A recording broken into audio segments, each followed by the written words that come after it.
The first 50 years of L&H, we had 30% turnover. Started working on that and trying to change that when I took over as president. So I took over as president around 2000. 2012, it dropped to 3%. So I want Wyoming to do this. It's not important if Wyoming does this. It's incredibly important that somebody in the United States of America does this, because right now Russia's doing it and China's doing it. And a world filled with Russian and Chinese microreactors is not good for us.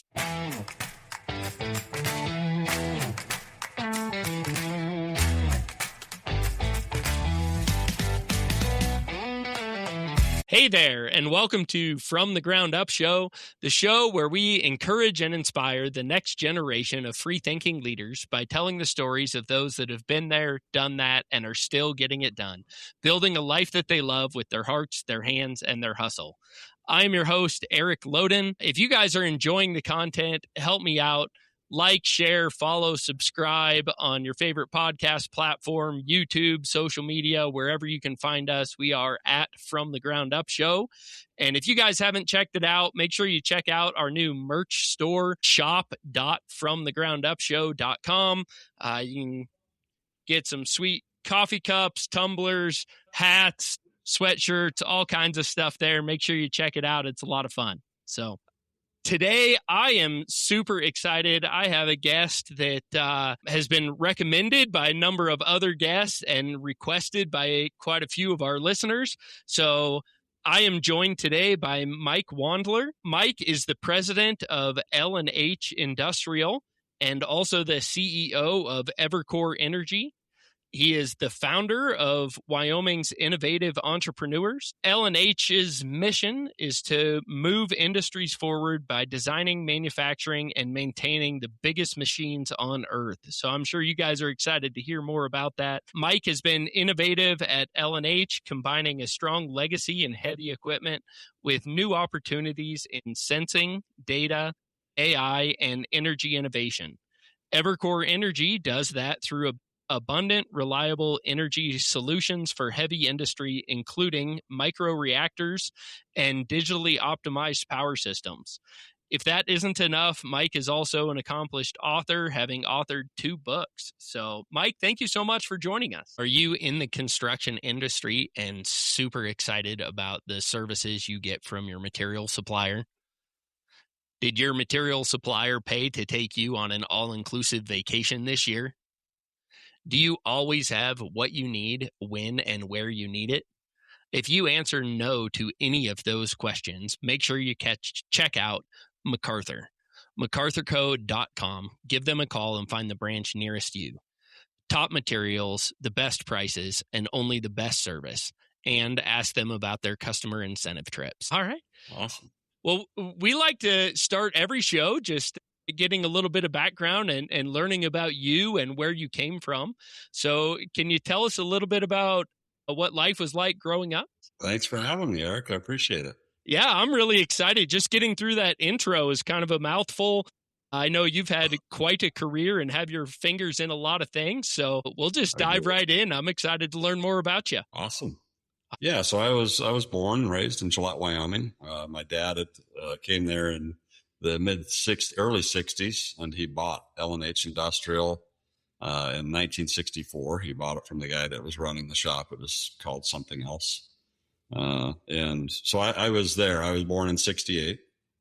I grew up out on was born on Ross down in Gillette, but we quickly moved out of town out to Rawhide. So I grew up as not as a ranch kid, but as a manufacturing guy's kid, and I liked tinkering with things at a young age. And we moved out by Rosette, and I started working because I didn't really like being out there on the ranch and not doing anything. I wanted to get to work early, so I started working when I was 14. Okay. And working in the shop, just cleaning chips, going down there after middle school, and doing whatever they needed, just being the laborer. And that was 82. So it's, the oil crash happened right after that. And so I was involved in, cleaning the shop and doing all these things. And then everybody was leaving and everything was just up in arms, and I was getting minimum wage. And so they're like, hey, come over here and start drilling holes and making parts. So by the time I was 16, I was out doing field machining out in the field. And by the time I was 18, I was running the machine shop, not because I was qualified, just because I was cheap and I was there and I was willing to show up and do the work. So yeah, I worked with my dad and my brothers, brother Lee, my brother Jeff, and it was a family company back then. There was a lot of shareholders, but yeah, I basically grew up in the shop and I loved it. But born and raised in Gillette and started going global.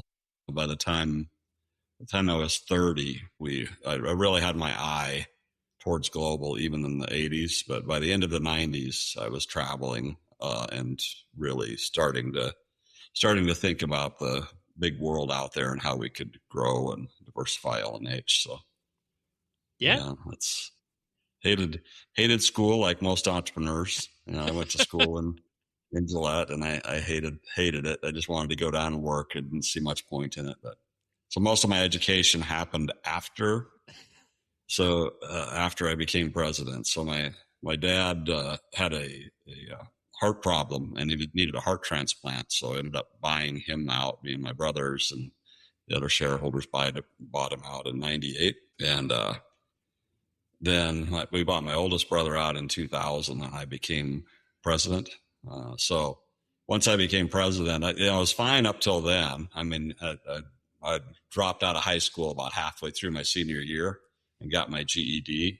And no problem up until then. I mean, I had everything. But then as soon as I was president and I'm sitting in these rooms, I'm like, oof, I need to know more than I know. So I went back and got a bachelor's degree in business administration. Okay. And that was great. Then I felt like I was equipped to take on that part of my life. And then in 2007, I went to Harvard for owner-president management program. And that was my first experience out of college in the dorms 3 weeks a year for 3 years in a row. And it was absolutely fantastic. And I continue going to things like that. So I'm just a voracious lifelong learner for things that I want to learn. But typical entrepreneur, terrible at school, love to work. And I just worked my way through it all. Okay. So sorry, I'm going to recap some of that. Just make sure I got the timeline right. So you actually dropped out of high school early and got your GED so that you could go into work.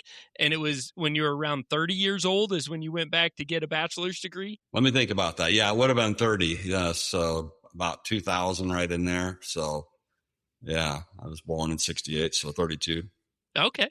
And where did you go to get that degree? So I did it all online because I had the president job and I was swimming in it because I was not qualified to do it. So I did it all online on nights and weekends and just worked my neck off. Probably part of why I got divorced that second time. But yeah, I was just in the books for I think it took me 2.5 years to get through that. And so you'd self-study, right? They'd send you the books.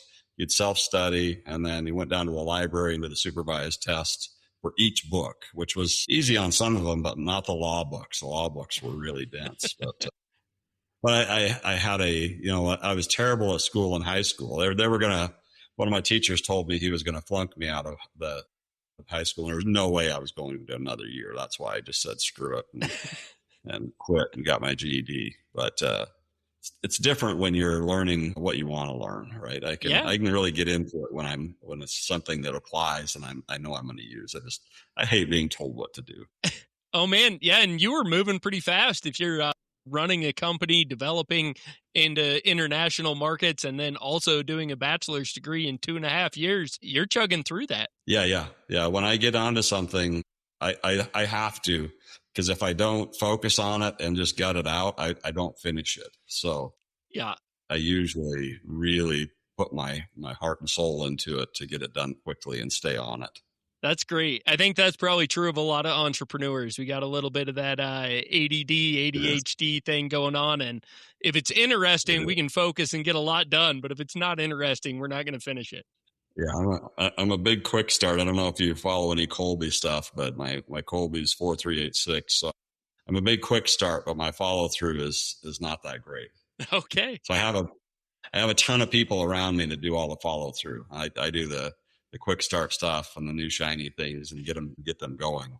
And then I have a whole team of follow through people that will take it and turn it into a real business. That's great.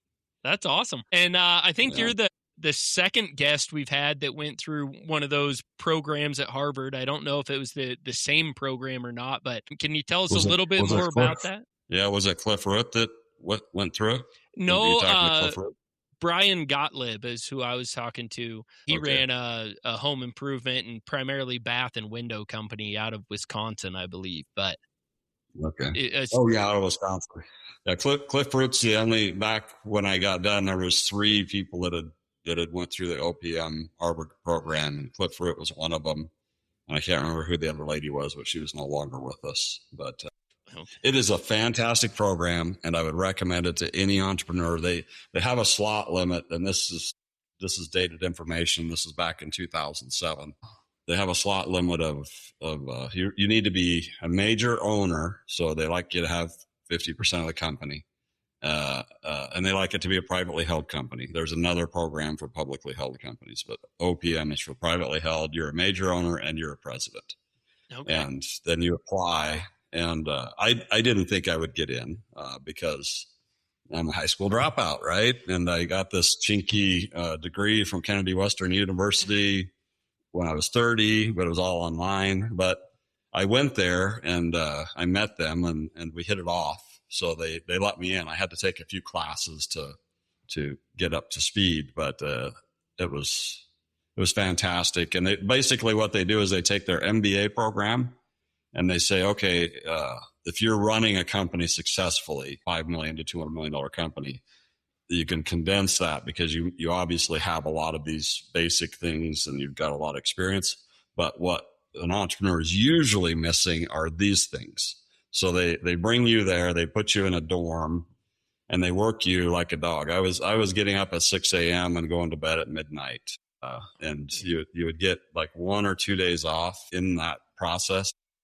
But other than that, you were just flat out. If you wanted to absorb it all, right? If you wanted to get the most out of it, it's a real stretch, but changed my whole trajectory on my life. So I would highly recommend it for anybody. Funny story: when I talked my partners into paying for it for me, funding it and letting me take 3 weeks paid to go do it, I thought it was a 1-year thing.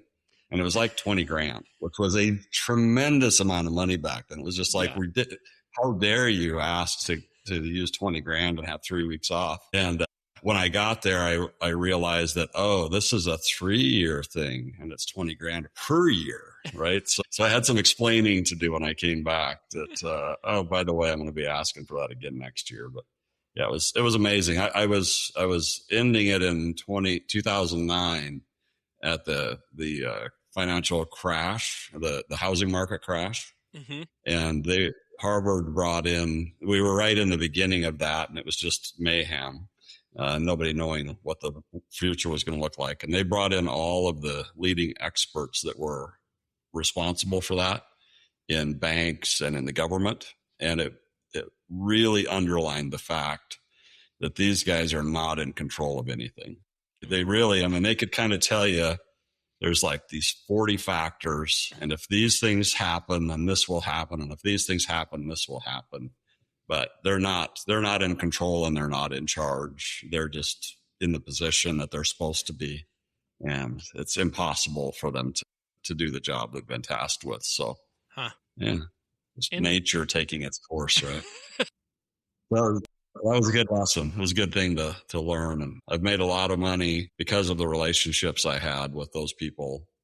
I got into a really ugly fight with my partner in South Africa. We owned a machine shop in South Africa building gears.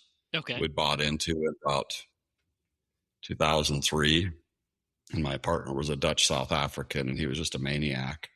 Got to where I couldn't work with him. He was just kept jacking his price up because he was mad that we were making money above and beyond what he was making, but he wasn't sharing any of his money. So it just didn't make any sense. But anyway, we broke up, and then he was just like, you're going away, and you have no rights here.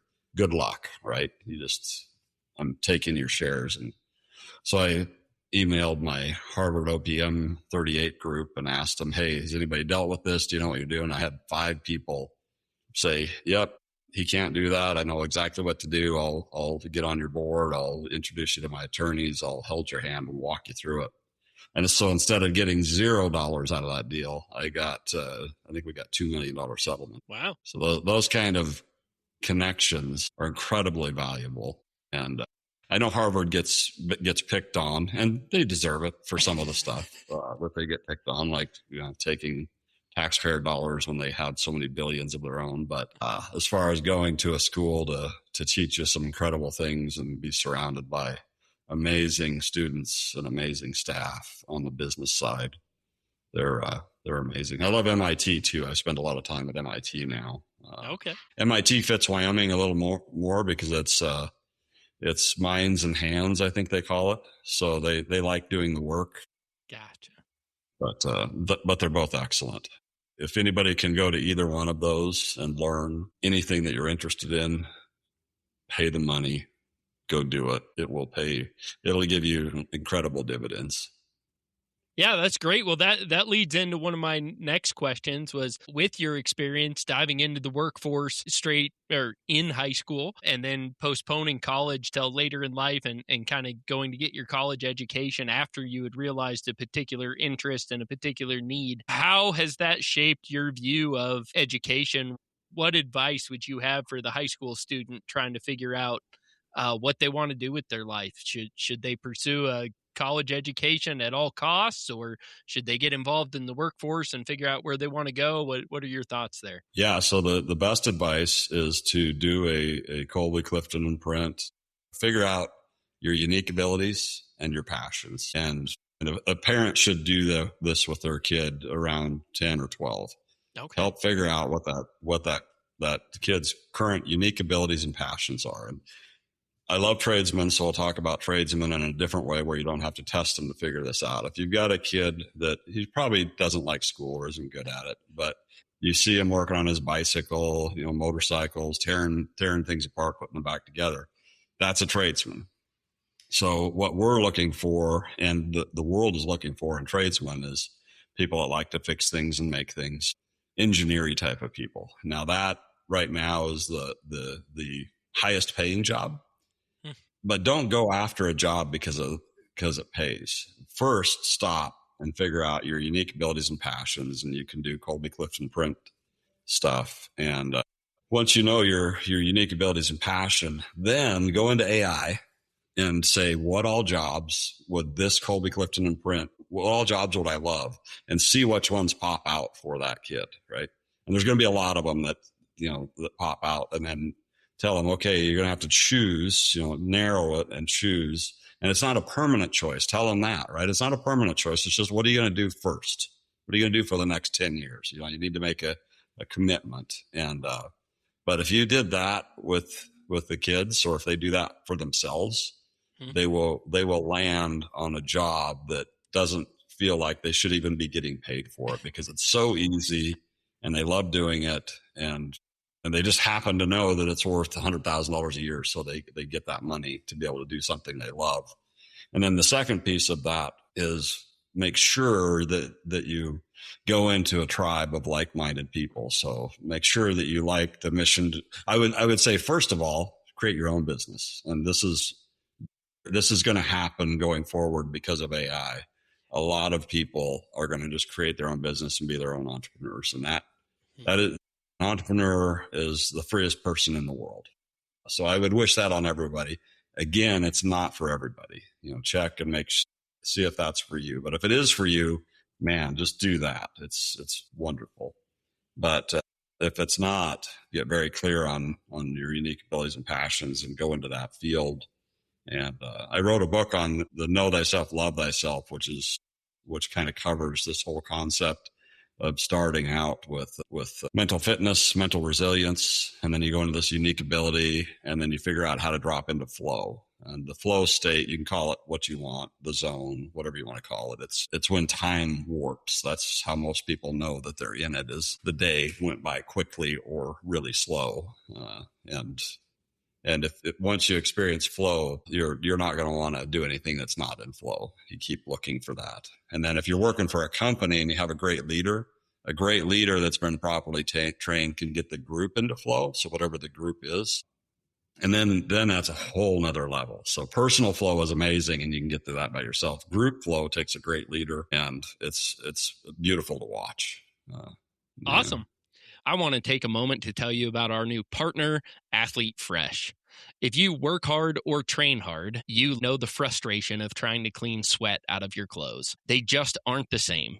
Your clothes come out stiff and they start to smell immediately if they get even a little bit wet. Most detergents don't actually dissolve sweat. They just mask it with strong fragrances. Athlete Fresh dives deep into fabrics, especially synthetics, to break down the enzymes that produce that smell.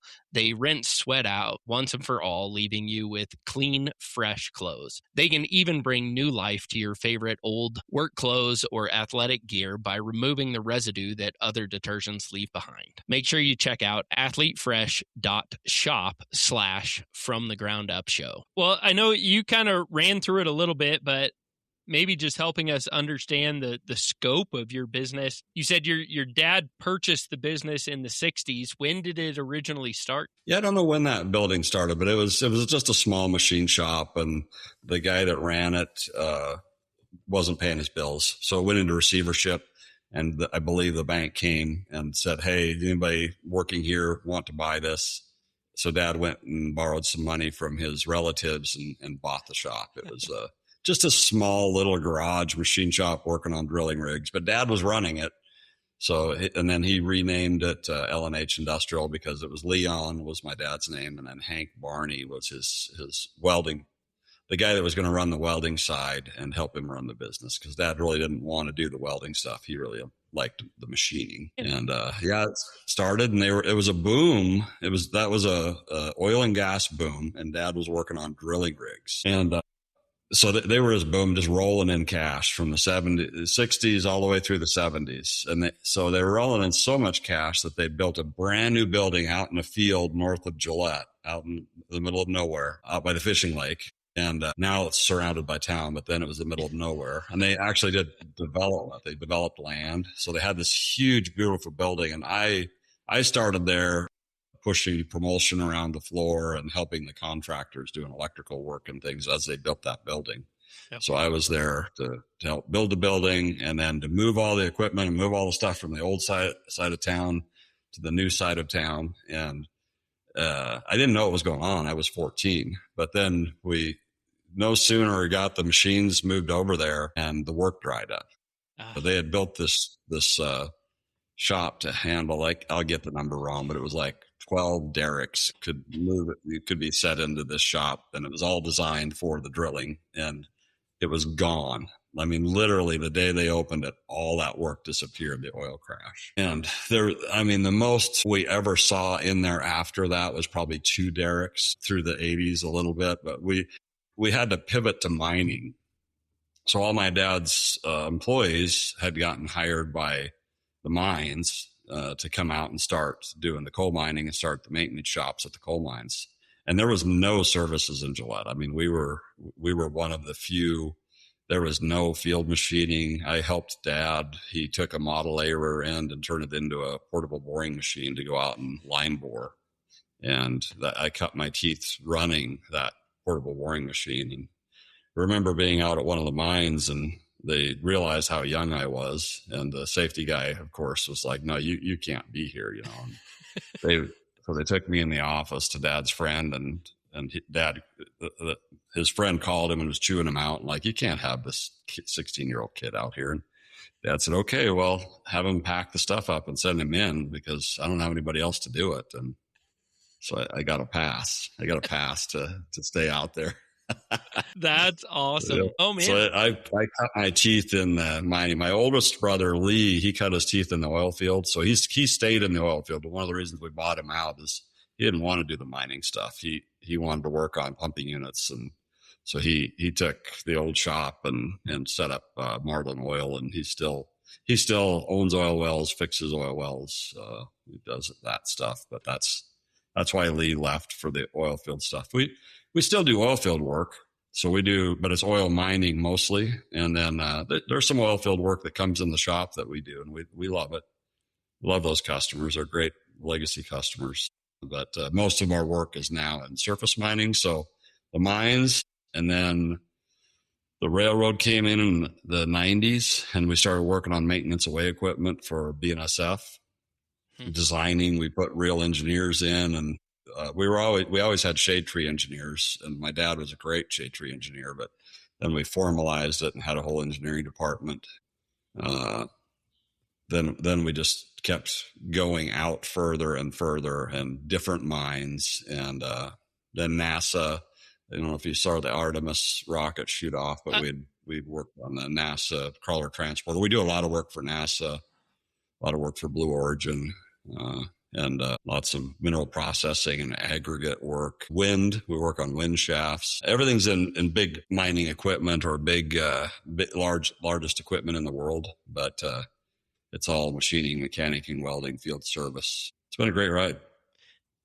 So that was one of my questions. I know part of your mission statement is that you work on the largest machines on Earth. Being here close by Gillette, I've gotten to see a glimpse into some of those. But for our listeners that maybe are not exposed to mining and NASA, the space shuttle you mentioned, and some of the things you do, can you help us understand? I mean, how big are these machines? What kind of machines do you build? Yeah, so the biggest machine. Well, let's talk about the NASA crawler transporter, because a lot of people know what that is. They've seen it. That's the machine that's carried the rockets out to the launch pad at Kennedy Space Center since the original rockets, and it took all the space shuttles out, now the SLS rocket. That thing's an undercarriage off a walking drag line from the 50s. That's what it was. That's what the design was off of. It was built by Marion Power Shovel. So it is the size of, you could put 4 houses on top of that machine. And we upgraded it for the SLS rocket, needed to handle 6 million more pounds than it was equipped for. So I think it's in the 23 million. Yeah, it's tremendous. It's a tremendous machine. That's not the biggest machines we work on. We work on drag lines, walking drag lines, which are like a skyscraper, walking around and digging dirt. And then some of the fixed plant stuff would be just enormous buildings with enormous equipment in them. So the pinions that we manufacture can be 3 feet in diameter and 8 feet long. The track pads that we manufacture for the oil sands that keep those machines from sinking into the oil sands, they're 15 feet long and 2-foot bread loaf, and there's hundreds of them on one of those machines. So these are monster machines. So the world has a lot of big equipment that needs maintained. And a lot of it's custom, like the NASA crawler transporter. There's 2 of them. They're both at NASA. Whenever you're doing big mineral processing at a gold mine or a copper mine, you have massive equipment. Or if you're working on drag lines or shovels, those are all equipment that's the size of a house. So you build the parts that you can in a shop, because the shop conditions are more controlled and nicer. And then you send them to the field with field crews, and you assemble them there and build them out. So the NASA crawler transporter parts, there was 1,300 of them built in Sheridan and Gillette, all sent to Kennedy Space Center. And then our field crew went down there for 2 years, took all the old parts off, remachined and refit the bores, and installed all the new parts and ran test the machine. It was, that's what we do for all of these machines. And we compete with people like Cat, Komatsu, FL Schmidt, all the big guys. But those are $50 billion companies that build the machines. They get tired of them, right? So if there's buy each other all the time, and then there's these machines that there's not enough of them for them to take care of. But if you own a crawler transporter and it's $100 million machine, you'd rather spend $14 million fixing it and upgrading it than you would buy a brand new one for $100 million. And you run into that across the entire globe. But you do have to sell globally to feed. We got 250 people in the U.S. and 250 people internationally. So we have to sell globally to keep that many people busy. And you guys are, how many countries or continents are you on? Aren't you on like 6 continents or something now? Yeah. So as far as shops, we've got shops in Gillette and Sheridan and in Phoenix. There's LNH Mexico. There's 2 shops down there that do rebuilds and retrofits and upgrades. And then there's 1 shop in Antofagasta, Chile. And then we've got offices in Canada. We had the place in South Africa. We don't have anything there anymore. And we had places 2 different times in Australia. We don't have anything there anymore, but we sell to all of those places. We sell to Brazil. So it's, you go where the customers are, wherever they need you. And usually when you can set up service and support, you'll sell more parts. Service and support is the hard part. It's really tough to staff it and to maintain it. Yeah. Oh man, that's a broad reach from some pretty humble beginnings in Gillette, Wyoming. It is. We didn't think we would be able to do it, but we tried, and it wasn't as hard as it should have been, because a lot of that is people trust companies from the United States, and then they especially trust people from Wyoming. There's some states in the United States that people aren't known to be that trustworthy, but Wyoming, you're a cowboy, you're a man of your word. You'll do what you say you're going to do. And that's actually very unusual in the world. So the fact that the USA has that is incredible. It has that reputation worldwide is incredible. And then the fact that Wyoming has even a little higher reputation of that is incredible. So it's actually great to be from Wyoming and sell globally. I would hope that any entrepreneur in Wyoming, and I tell my Wyoming innovative entrepreneurs this, is yes, be a Wyoming majority owned company and headquartered in Wyoming, and be at least national, but I would prefer to be global, because the markets ebb and flow. And maybe this is because of my scars from being so young and seeing the market pulled out from under you so many times. The diversity, we're arguably over diversified, but I'd rather be over diversified than under diversified when it's slow. When it's busy, that's no sense in all the diversification we have. You'd be way better off financially to focus. But when it gets slow, there's always a customer somewhere that's busy, that's like, yeah, come over here. If you got resources, bring them over here. We'll do all of the stuff we've been wanting to do. And that works. That works. Now, where's the fine line on that? I don't know. It changes all the time, but you should have you shouldn't have any customer that's over 15% of your sales, and less than that's better. Yeah, there's some huge wisdom there. I know we discussed with the previous guest that there's nobody more arrogant than an entrepreneur that stumbled onto a booming market and hasn't hit a downturn yet. They think that they can do no wrong and they're going to make money forever, and then the market crashes. I've seen many of them, and I've been that guy once or twice. So yeah. Once you've been through that a few times, you're like, yeah, this money printing machine will end. Yeah. About the time that everybody's saying it won't end, that's right towards the end of it. Anybody can make money in a in-demand industry when the market's booming. It's the people that know how to keep it when the market turns that really show success. Yeah, that's right. Yeah, go through a few cycles, and then you're a real business entrepreneur, right? Yep. You got to go through a few cycles. Yeah. Good stuff. Well, I know we mentioned it in your intro. You've recently launched Evercore as well. How do L&H and Evercore fit together? Is one a subsidiary of the other? Are they independent businesses? How does that work? So Evercore is a subsidiary of L&H Industrial, and it's my latest crazy idea. Actually, it's a few years old now. I decided that my life's purpose was to innovate energy. It just came to me that, we've got a serious energy problem going on, and I saw it coming. And that's what my latest book is Innovate Energy. So my life's purpose is to innovate energy. So I went to work trying to figure out, well, what's the best way for me to do that? And of course, I manufacture and I work on a lot of parts for energy. So we do that already. And so that's the L&H side, is the parts for energy. We're in coal, oil, gas. We work on wind things. We would rebuild power plants. We do all of these things to help them keep their machines running and advance the energy. Hydro dams is big for us. We do a lot of hydro dam work to refresh all the hydro dams and improve the efficiency of them. So that was covered under LNH. I was at a meeting with BWXT and one of the trona mines, and I was there as the manufacturer, right? That was the local guy that was there to support and try to get microreactors into the trona mines. And I saw them talking back and forth, and they wanted the reactor. These guys wanted to sell the reactor. The trona mine wanted to buy the reactor, but nobody wanted to own it.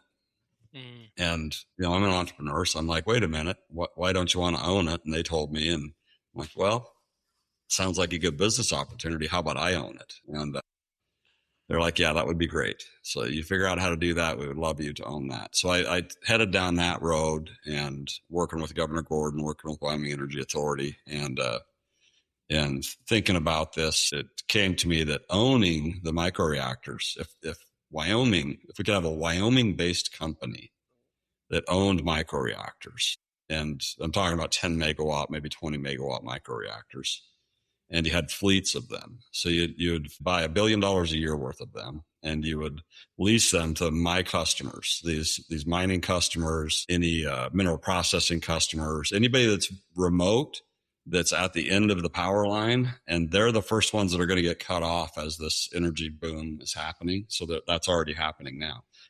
So you would prefer to be able to put a mine or a mineral processing anywhere in the world so that you could pick the best ore deposit, right? And then if you're constrained by power because there's no more power to sell, you need power. So you're gonna put in a power plant. Well, do you have coal near you or gas near you or something else? You need power that's on. Well, a nuclear microreactor is a very elegant solution. And I knew that because my father-in-law that lived in Sundance, Jerry Schloret, he ran microreactors for the Navy in Antarctica and in Panama. And him and his friends were just beside themselves that we had stopped doing that in the 70s after they had proven that it worked.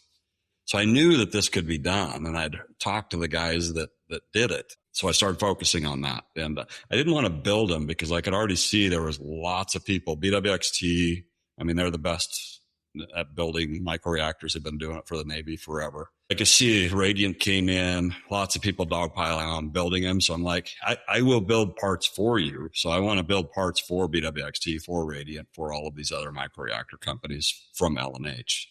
And then I want to own those microreactors. I want to have that company stuck in Wyoming for the long run and adding $1 billion a year worth of reactors that are sold to great customers globally. So you have this evergreen paycheck coming back to Wyoming because you're constantly leasing these, and these reactors will last 20 years, 60 years, 100 years maybe. And you can actually be the energy capital of the world, Wyoming and the United States. It's not, I love Wyoming, so I want Wyoming to do this. It's not important if Wyoming does this. It's incredibly important that somebody in the United States of America does this, because right now Russia's doing it and China's doing it. And a world filled with Russian and Chinese microreactors is not good for us for two reasons. One is they don't care about life.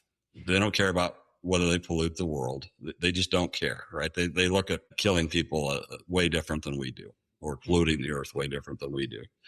The second one is you don't want that revenue stream going to a non-free country. You want it in your country, right? You want it in your country. For a matter of national security, I want that done. I'm not sure if I'm the right person to do it. I actually, even at $1 billion a year worth of microreactors, you could have 100 of these companies doing the same thing and not be in each other's way. So this is a total abundance play.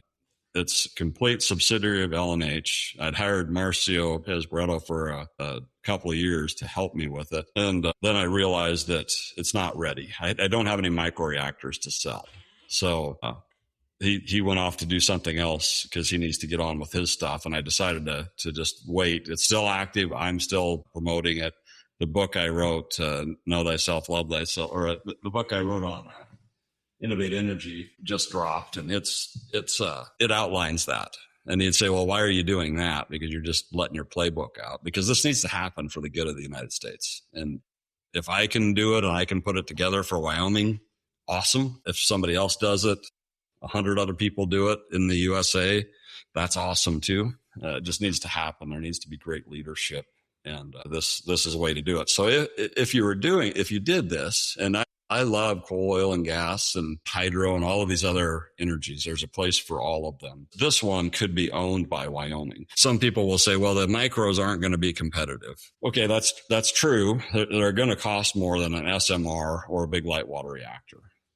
But they're going to be super competitive when you're in a remote area and you don't have enough demand for an SMR or you can't connect to the big light water. So they're not a competition for anywhere you're going to have SMRs like TerraPower. It kind of made sense in the Trona mines because they don't have a lot of other options. But anyway, it's more for remote stuff. So that's what I'm doing. And I think I'm going to have reactors ready. I'm already on the list with quite a few companies that want me to own them once they sell them, but they aren't close to sell. It's close enough to sell them for me to engage and hire somebody else to run after it yet.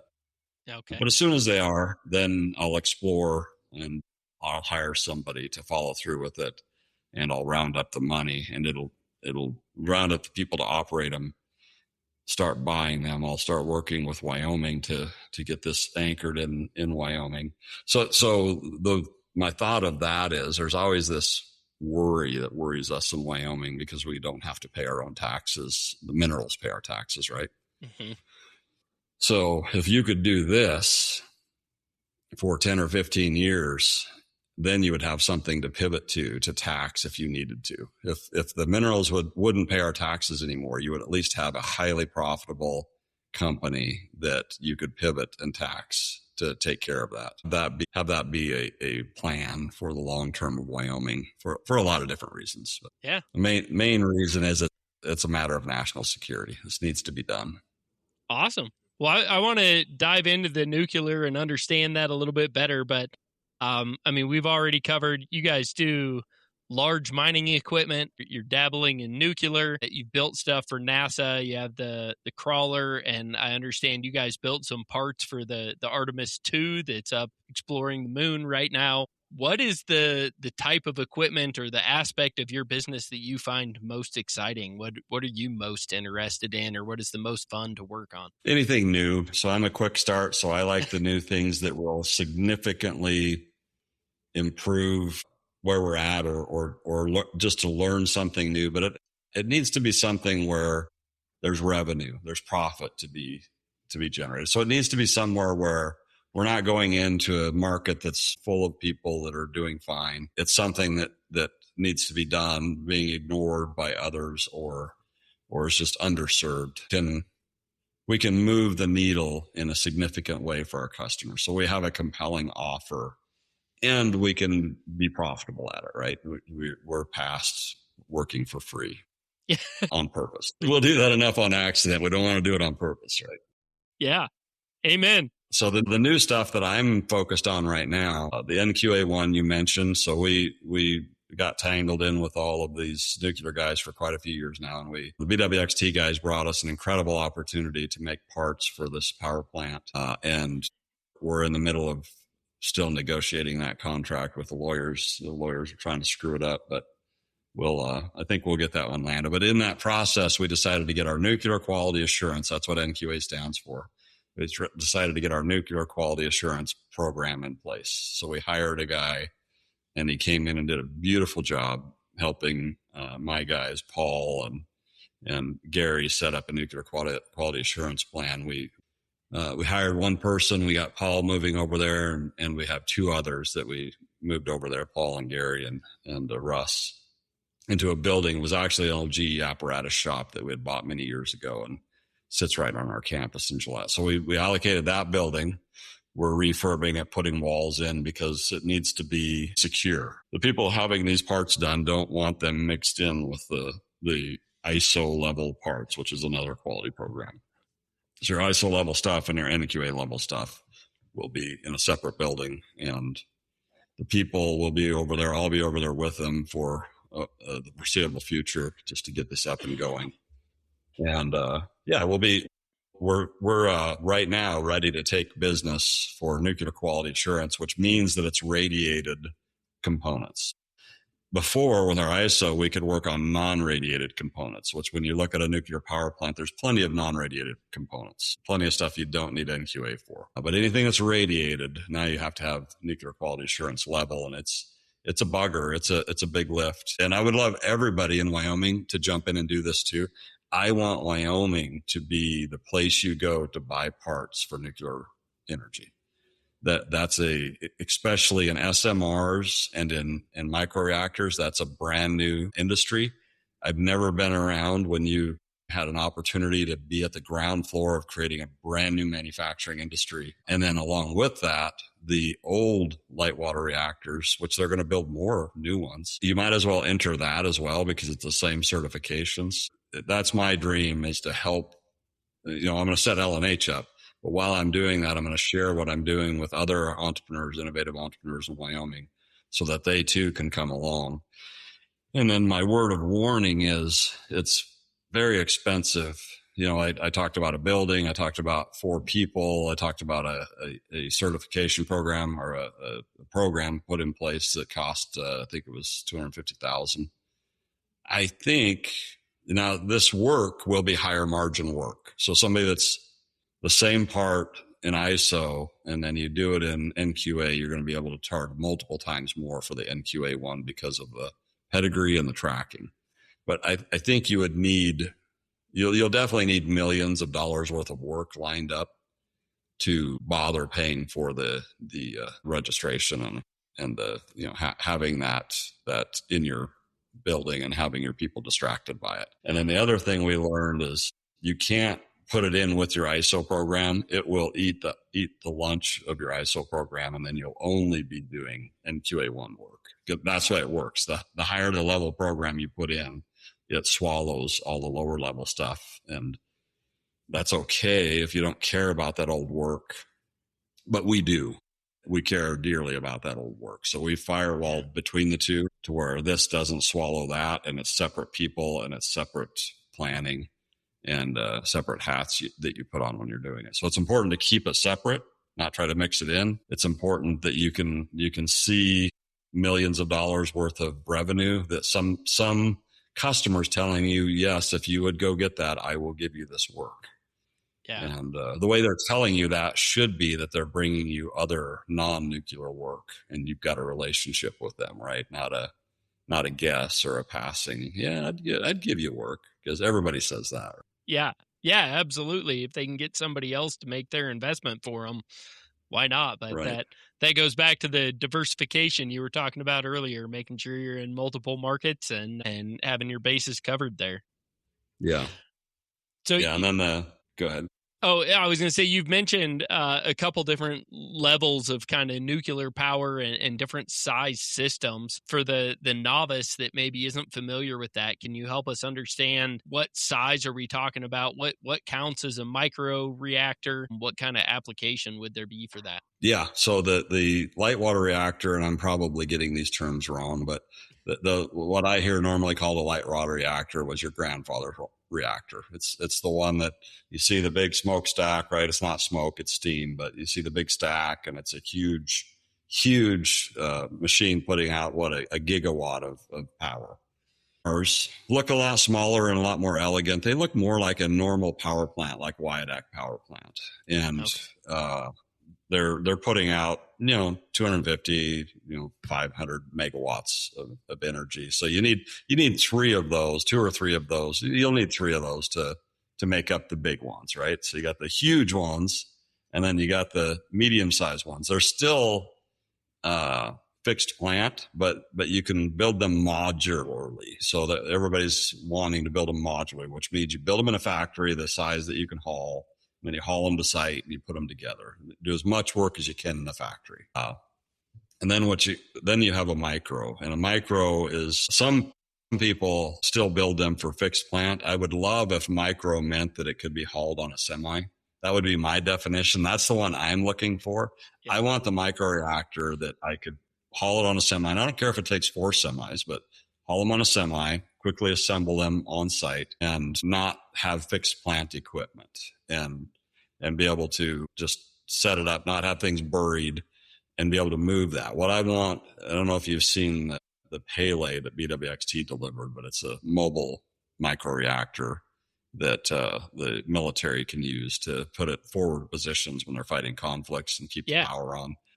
And that's because the compelling reason for that is half of the deaths in a military conflict are people hauling fuel to the generators to power those forward positions. So if you put a microreactor there, there's nobody hauling fuels. You remove half the deaths in those conflicts. So that's fascinating. But yeah, I want to be able to move them. I want to be able to move them in, and there's a problem with moving them while they're fueled. So that's fine. If I could at least have an option to move them on a refuel, so that would be every 5 or 10 years when it's ready to refuel. If they no longer need that energy at that site, I would love the option to move it to a different site to continue using that piece of equipment. And that's what I'm dreaming of, and then not have this big fixed plant thing. That's the ones I'm looking at investing in, because then I can move them in. So a mine starts, you move in, let's say 10 megawatts or maybe 2 5s, because you never want one. So maybe 2 5 megawatt. And then as the mine grows, you just keep adding them and stacking them on as it needs more and more megawatts. And then as the mine life starts going down, or maybe they get better things, they don't need all that energy, you start taking them away and moving them to where they're needed. Okay. That to me is a microreactor, but I would qualify that with saying a lot of everybody starts out with that design, and it's really hard and it's really expensive, and they end up with what looks more like an SMR, a fixed plant that you're never going to move to another location, which means that you better be sure that you're going to need that power long enough to at least pay for it. Yeah. Which would be 20 years, 30 years.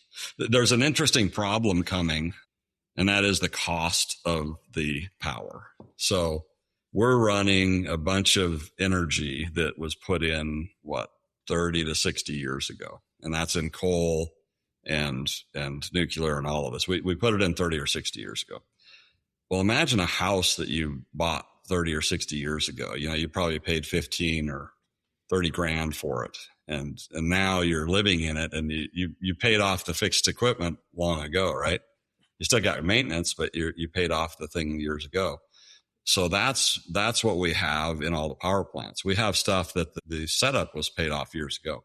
Now we want to reset up. Now the new house, instead of costing 15 grand to build, is going to cost $500,000 to build. Power plants are the same way. The new ones are going to cost tremendously more than the old ones because of inflation. And nobody wants to pay that bill. So everybody's doing this, and they're freaking out about, this and that and the other, but they're just trying to avoid having to pay the bill for the new house. And there's no way you're going to be able to avoid it. Could you peanut butter it across all the taxpayers? Yeah, but the taxpayers are the same people that are ratepayers. So, that's the problem that the world, the United States is facing right now is, we got to build a lot of power, and it's going to cost a lot more than it used to, and nobody's going to like the new price for that power. So they're looking for ways to make that not true. But that's like saying, let's make inflation not true. Yeah. Yeah. So it works. I've seen some stuff in the news lately about there's a few startup companies out there that are trying to get the micro reactors. And what I was reading was they were talking about, putting a micro reactor, a couple micro reactors for each kind of town, and moving the whole power grid towards nuclear in a small state. And you're saying you don't think that's feasible. That's going to be far more expensive. The primary value of these micro reactors is going to be more remote locations or more industrial locations. Yeah, absolutely. You're not going to compete with a large reactor with a small reactor. If you've got a place that can absorb the energy from a gigawatt, you need a light water reactor. If you have a place that can absorb 350 megawatts, you need a TerraPower Natrium reactor. You can take the smaller one, but you're going to pay a lot more per kilowatt hour for that smaller one. So there's a place for all of them. And the place for the smallest ones are where you don't have the options of grid power. Grid power is so affordable and so amazing that the people that dreamed up that, all of those old power plants and all of the grid and the co-op systems were amazing, and they're still amazing. They're cooperatives, right? They're owned by the users. It's an amazing system. There's a few problems with it, but mostly it's amazing. And we need to keep using that where it makes sense. Now, is it vulnerable? Yes, it's vulnerable. It's vulnerable because the grid goes down, and the grid really needs to be refreshed and updated. And I'm not an expert of that. I just know enough to be dangerous, but I know our U.S. grid is the largest machine in the world, and we don't really know what's going to happen when we throw a few more gigawatts on it, right? We know it's not going to be good. So there's a lot of smart people working on it, and it's the largest machine in the world. So guess what? It's going to take a ton of money to fix it. And somebody's going to have to pony up that money. It's probably going to be the American taxpayer, which, by the way, is the middle class. That's who pays for all this stuff. So how much can they afford? Will they afford? Yeah, you don't want what you're going to see. I think in the next 5 and 10 years is rolling brownouts and then some blackouts that we're not used to. We're used to the power always being there. You just flip the switch; it's always there. You're going to see that is not true in the future, and it's going to be because of grid. It's going to be because of lack of power. It's going to be for various different reasons that there are people focusing on. And the good news is we will fix it, but not without pain and suffering of rolling brownouts and blackouts that we're not used to in the USA, and not without the energy costing 2 to 3 times more than it is today. Okay. Interesting. Energy is important, though. Energy is the most important thing that we have to focus on. It is for the next 10 or 20 years. It's going to be the thing. And China is kicking our ass on energy. They have put on a massive amount of energies, and energy is what makes the economy roar. We got to get on with building it. So what are they doing to increase their energy output as quickly as they have? How does their system compare to ours? So they're doing everything, and because they're communist, Chinese Communist Party, they don't have to find the money. They don't have to ask anybody. They just decide at a high level that we're gonna add power plants and nuclear power plants, and then whoever's in the way, get out of the way. Bulldozers are coming. Maybe we'll build you a shack over here. They're not free, all of this stuff. And I would prefer free. I would never change our USA system for theirs. But the truth is they just, the federal government says we're doing it, and it's bulldozers and get the hell out of the way. And they start putting them up. And, so it's an efficient system where we try to get it done by private industry, which we should. That takes longer, all the negotiations and how much are you paying private industry? How much does the government have to pay? We don't want to pay anything, but how much do we have to pay to get this going? And then you just have to start negotiating with the NIMBY. You can't put it here. China doesn't deal with that. There's nobody would dare say you can't put that here. You can't say that over there. You don't have that choice. Yeah. It's just, no, it's going there. And I don't care how long how many generations this farm has been in your family. We're putting a reactor there tomorrow. Yeah. So that's why they can move faster. And they did. So we really didn't need power. We had all the power we needed in the 70s, and then we've been pretty flatlined since then. And it hasn't been a problem. So I was born in 68, right? We've been flat on power since 1970s. We've got a lot of other efficiencies that we put in. So we were just spoiled and fat, dumb, and happy. And now it's come home to roost that we have to put reliable energy, and we have to increase the capacity. And some of that's being driven by AI. A lot of it's being driven by AI servers, but chip plants coming back home. Each one of those chip plants takes the same energy as an entire state. Wow. So bringing that kind of stuff back to the USA, which I think we're all in favor of. Okay, you not only bring that, but now you got to bring the power source to feed it with power, and it needs to be clean and reliable, and it needs not to cost the middle class anything if you can help that, right? Yeah. So what you see them doing now is the people that are building chip plants, they're just buying their own power. They're bringing their own power. It's just amazing. You wouldn't have thought that 2 years ago, but they're all like, yeah, we're buying our own power. We're going to bring it, which is great. That's a way that price of that power ends up on the company that's selling that product. So it ends up being in that product for those that choose to buy it, rather than ended up on the taxpayers, no matter if they decided to use that stuff or not, right? That's the beauty of commercialism or capitalism, rather, is, man, corporate America solves problems. If they need power and they don't have it, they're going to build it.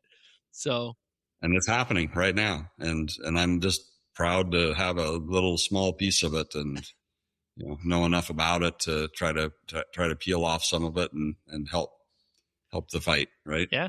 So do you foresee that being a potential market for some of the microreactors and things that you guys are getting into? Somebody setting up a microreactor to power just a big industrial facility, or to supplement power for one of these chip plants or things like that? Or is it still too expensive for that application? No, they'll pay for it. So you'll see it in remote areas, or you'll see it you would see it at a plant like the ones down in the Trona mines. So somebody that's at the end of the line, and the person that's supplying them power really doesn't want to. They're generating their own power right now, but they don't like generating their own power. They want the simpler, easier solution.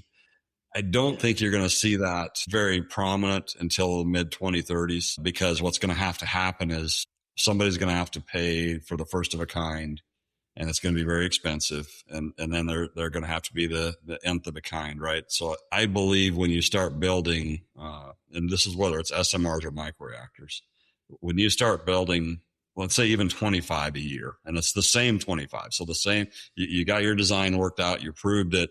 Now you're cookie cuttering 25 of those a year. The cost curves are going to go way down. Now, what I don't know enough about, and I need to jump into, is the fuel cost and all of that. The fuel costs are a big piece of these microreactors and the big reactors. So, and I know that there's people working on creating competition with that to drive those prices down too. So, but yeah, as far as the machines, they're going to get cheaper and cheaper, and there needs to be 3 competitors in all of this, and to get the price to be where we want it to be. Yeah. And I think that I can see a path where if we do this right and we keep doing it, all nuclear energy will be very competitive with all of the other energies. Yeah. You need them all. That's the beauty of our capitalist system. China might be able to move fast because they can just put it where they want, but the U.S. economy, the capitalist system, is going to find a way to make it affordable, because the competition, the potential for profit, they're going to find the most efficient way to do it. That's right, and we might do some dumb things along the way, but that's us sorting it out and figuring it out and getting there quicker, right? Where they've got a few people on the top that did the design, and then they're like, no, that's just it. That's what we're going to do. That's not very smart. That doesn't self-correct. Whereas the capitalism and the freedom in the United States, it sort of self-corrects. If there's huge demand and a lot of money behind that demand, a bunch of people come in and supply that demand. And then as that sorts itself out, then you end up with 3 really great players in that business, and then they keep each other honest. And that's a great system. It's worked for 250 years. I'm a huge fan of it. I'd take that any day over the speed that a communist country can do things. Yeah. So you've mentioned the efficiency of some of the systems we have right now, and you're investing in nuclear. What do you foresee as the future of our power grid here in the United States? Are we going to continue to be diversified? Are things going to move more nuclear, whether it's large plants or smaller reactors? What do you foresee as the future over the next 10, 15 years? You're going to continue to be diversified for the next hundreds of years. And I have proof of that. There's only one energy. When you look at all the energy that we've ever used from the beginning of time till now, there's only one energy that we stopped using, and that was whale oil. And interestingly enough, That wasn't for an environmental reason. That was because it was too expensive. As the whales, as we killed the ones that were close and they were too expensive to go way out and harvest them, they stopped doing that. So it was a completely cost-driven reason for stopping. Nowadays, you'd be like, oh yeah, somebody saved the whales, which I'm glad they did, but that was not why they did it. They did it because it wasn't competitive. Every other energy we're still using, even feces from animals. And if you go to India, they still pile them up in pyramids and sell them so that they burn them like wood. And then we still burn wood. You talk about the least, I mean, it's crazy how bad of an energy source that is. And so the truth is you're going to use all energies that you have available, and they all have a spot. Every one of them has a spot. There's people act like, well, we need to just do this one or this one's going to win. No, that's not true. These fit. And once you put one in, they last a long time, 5 years to 100 years.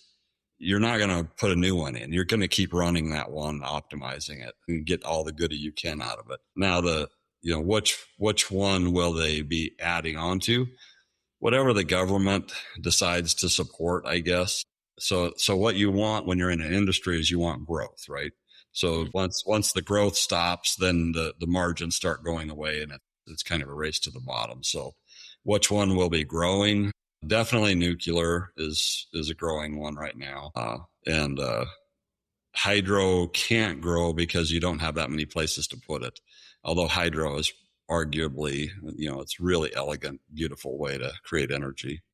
Solar, there's good places for solar. In Phoenix, Arizona, solar really helps because when the air conditioners are kicking on, the solar is kicking on, right? And so there's places that it all fits. But I think what we need to stop doing is fighting about it, and we just need to let the smart people that spend their lives thinking about this say, well, here's your 3 choices of energy that would be the best, and here's you choose which one, right?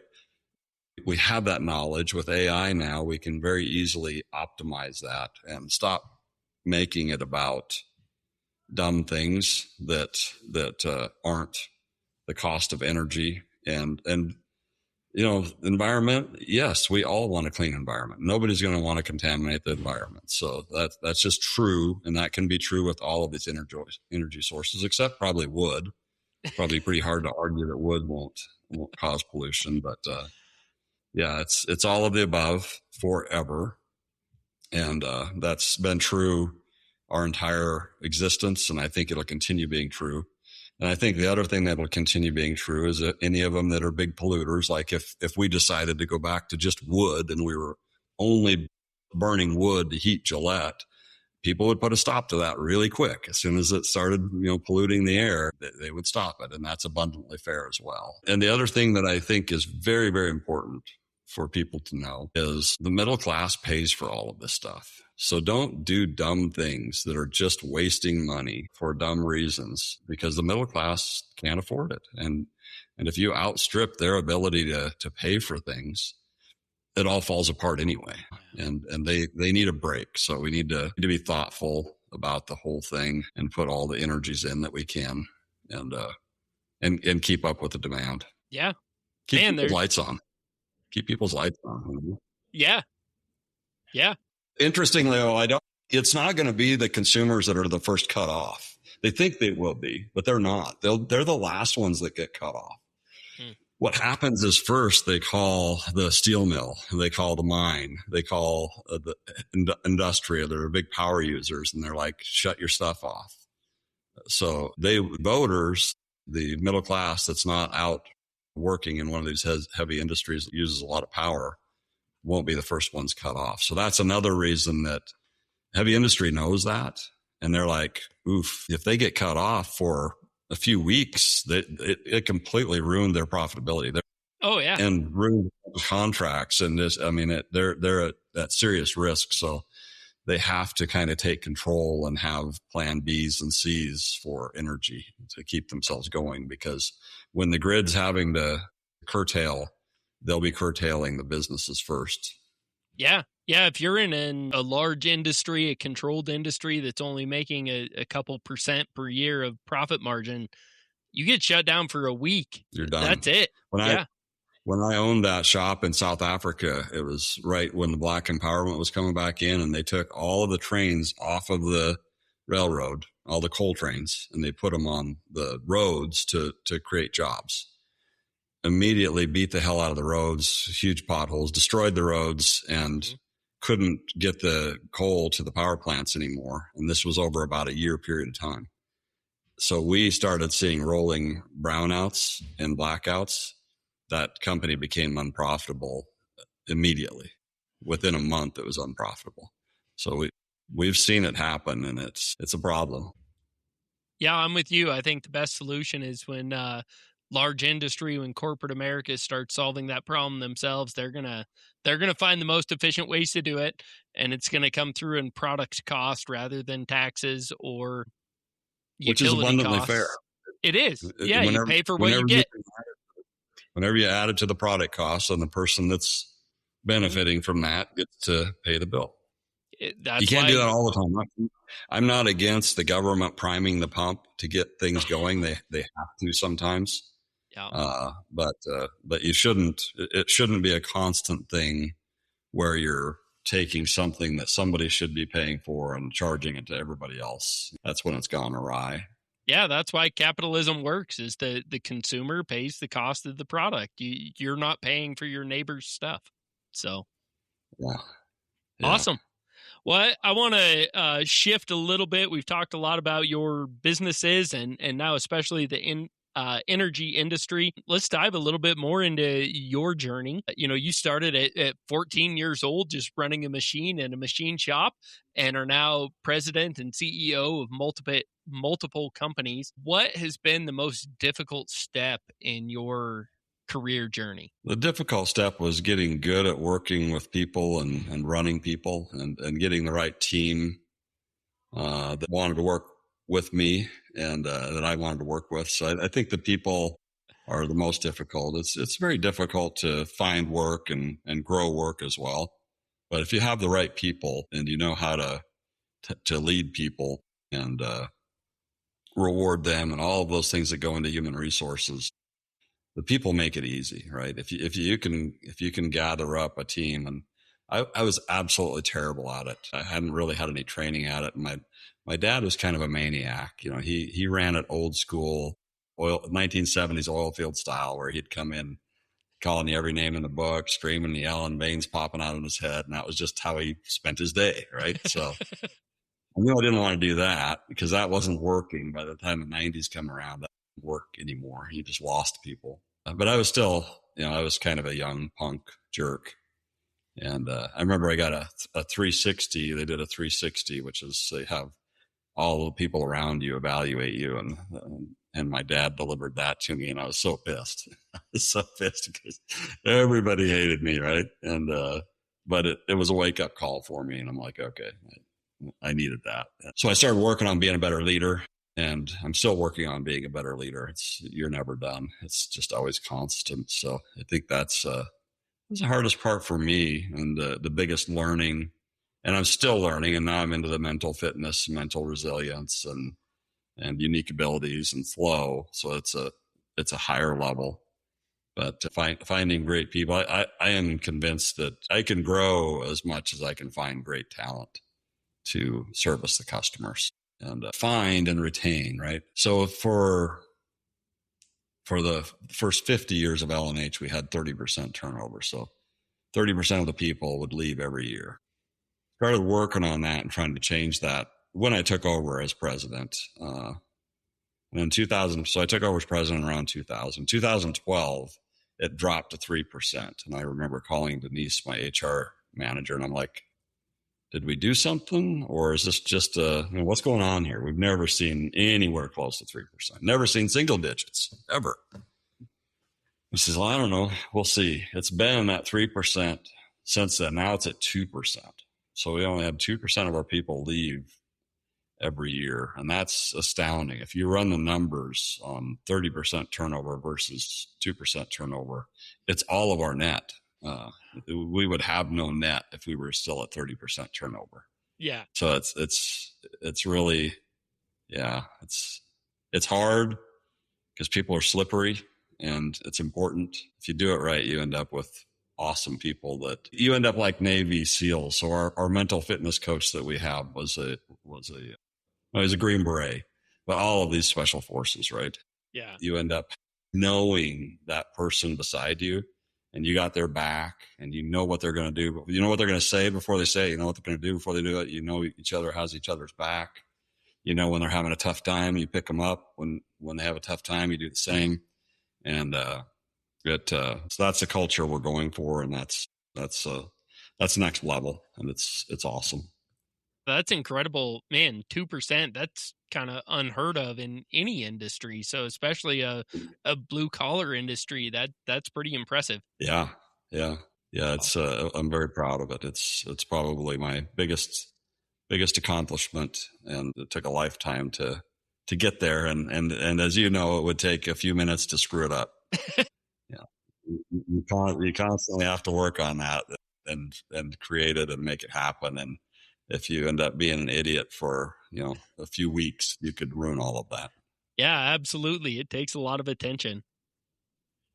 Yeah. In your time growing within the business, leading the business, growing the business, at what point were you most afraid, and what were the consequences kind of driving that fear? Yeah, it was probably when I took over as president. That was probably the biggest fear that I had, because I had no business doing that. We'd bought out Dad for half the company.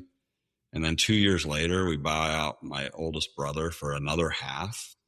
So I bought 100% of the company in 2 years. I didn't know you weren't supposed to do that. Although my banker told me you can't do that. I'm going to change banks in order to get it done. But I had no idea how far I had my juggler stuck out. We got it done, and thank goodness it was in one of those growth spurts, right? So just got lucky, and we were in a growth spurt, so we were able to work our way out of it. But when you take over from any previous leader, and they were both great leaders, the people that are there, they were following that person, not you. So then there has to be this transition, and some of them go away right away, and some of them you have to weed out. And there's this whole transition of you either winning over the people that are there, which is very hard, or getting rid of them and getting your own team. So there was probably a 10-year transition there, that you didn't really know who was working for you and who was trying to get rid of you. And so that was a big, bold change. Plus, like I said, I was ill-equipped from a capability standpoint for that job. It took me quite a few years to grow into it. And so there was a lot of risk there. And that's it. And I've stuck my neck out quite a few times. I kind of do that every once in a while, but that was definitely the biggest and scariest one. And thank goodness it worked. Because if it wouldn't have worked, I would have not only let down my family. I had notes to my dad and my mom and my brother for years. So I would have really let a lot of people down, and thank goodness it worked out. Yeah. So for the young entrepreneur, the young leader out there that's maybe stepping into a position they don't feel qualified for or aren't quite yet qualified for, what advice would you have for them to do what you've done and really step into that role and become successful? Yeah, you follow your heart and your gut. So your head, heart, and gut. I spent way too much time in my head up until about 7-8 years ago, and basically ignoring my heart and gut, and let my head veto them. Don't do that.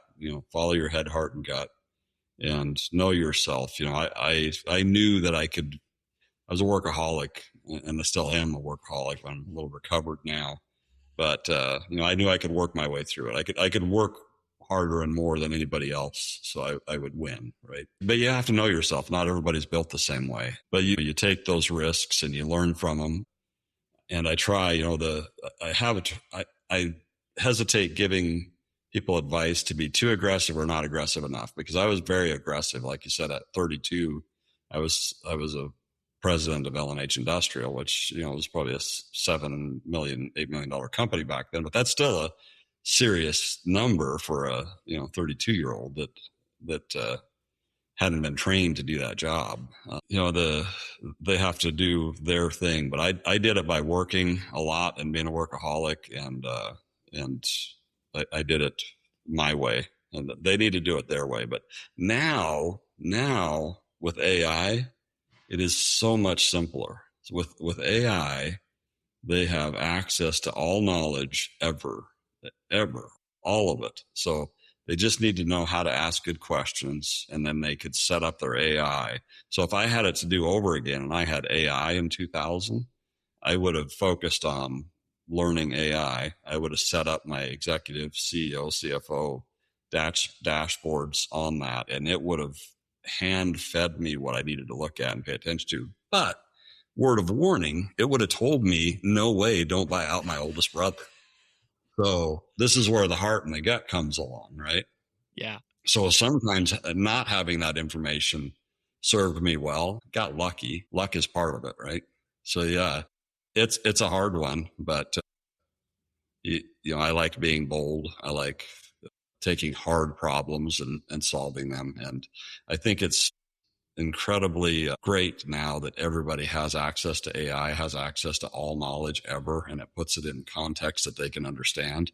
Mm-hmm. And so it's going to be easier for people to do it now, but it's not always great to have all the knowledge either. Sometimes ignorance is bliss, and you do things because you don't know any better. And so that one worries me a little bit, that now we all have all this knowledge and you're doing things perfectly, but that's going to make you not do things that if you would have otherwise done them, he would have been more successful. It's an interesting problem. I didn't answer your question, but I don't think there's an answer. I think they have to do their own thing. I coach all the people at Wyoming, not all of them, but some people at Wyoming Innovative Entrepreneurs, and I try to get them to figure out.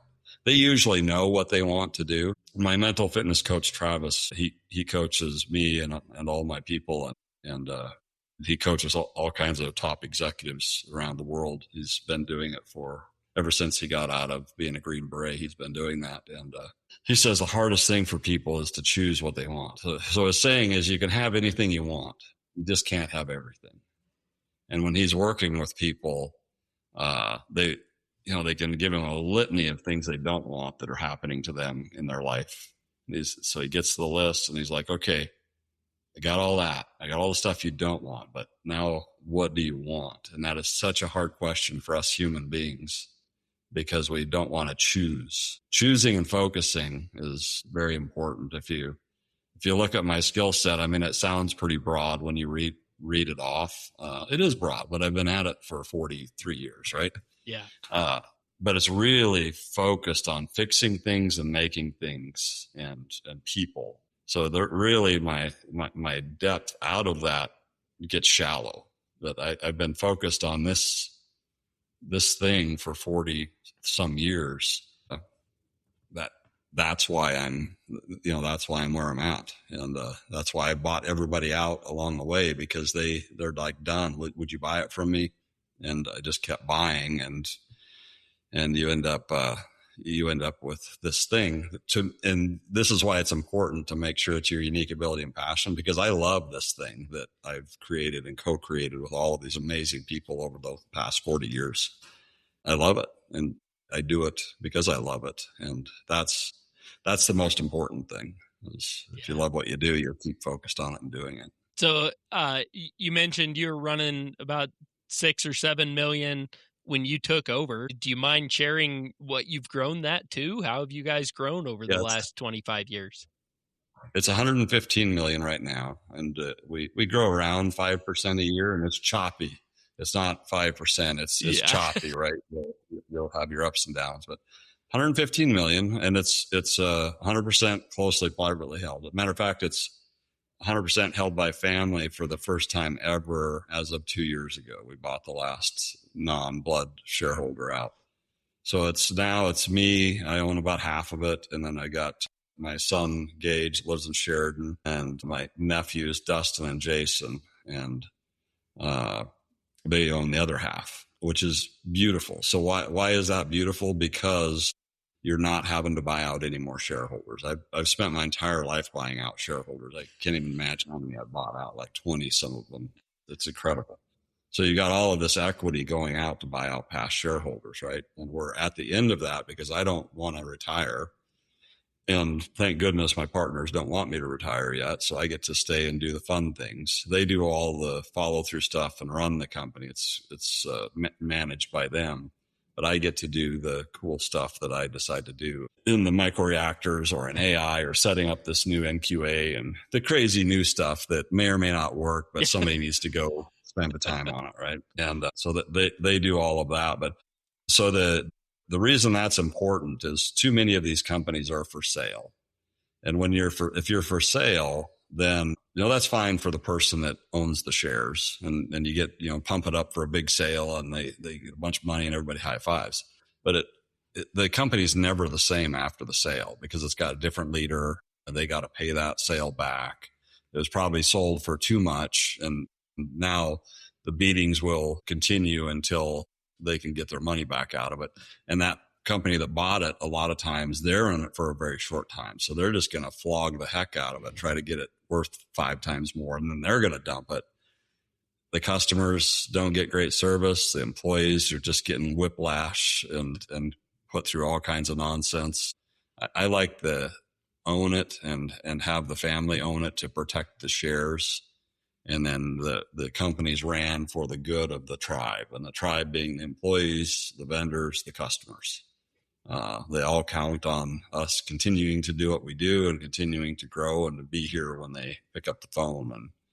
And I think even with just employees, there's probably 1,500 people. By the time you figure the 500 nationally and internationally, and then their family members, there's probably 1,500 people that count on L&H for their livelihood. And so it's a big tribe, and it's our tribe. That's awesome. Well, that's an incredible story, and man, an incredible success to start where you did and take it to where you have. So that's Thank great.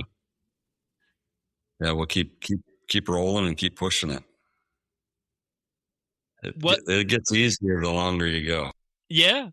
Oh man, yeah. I had a conversation recently that, 5 years ago, a problem that would have been just a debilitating stop the presses, take all my attention problem. Today, I just call that Tuesday.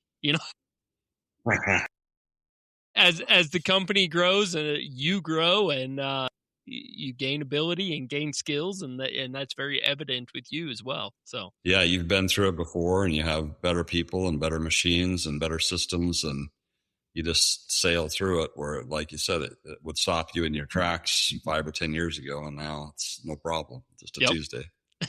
Was there anything that delayed your growth? And if so, how would you handle that differently today? Yeah. So the big thing that delayed my growth, I put in 3 different ERP systems, which is a computer system for manufacturer, enterprise resource planning systems. And the first one was Job Boss, and it was okay, right? Collected our information. And then I learned that I wanted to schedule. I wanted to use it to schedule because we were scheduling the shops on the back of a yellow notepad.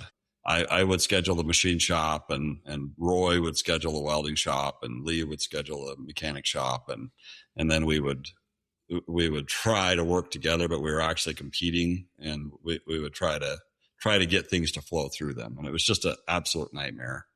Things would get lost. It was terrible, and so I bought another software that didn't work out. It was a complete failure.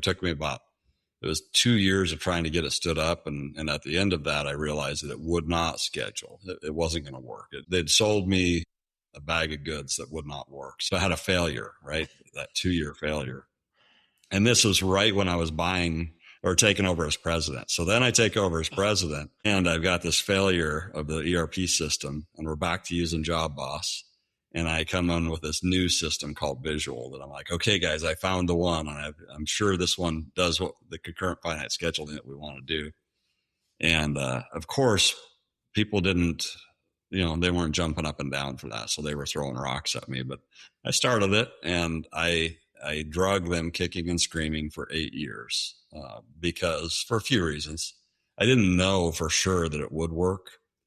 And concurrent finite scheduling is strange. It's 3-year-old math, but the problem is you have 80 people that are doing things that affect the math. So dates on purchase orders, dates on receivables, how many hours are supposed to be on the job? Are you reporting your percentage complete?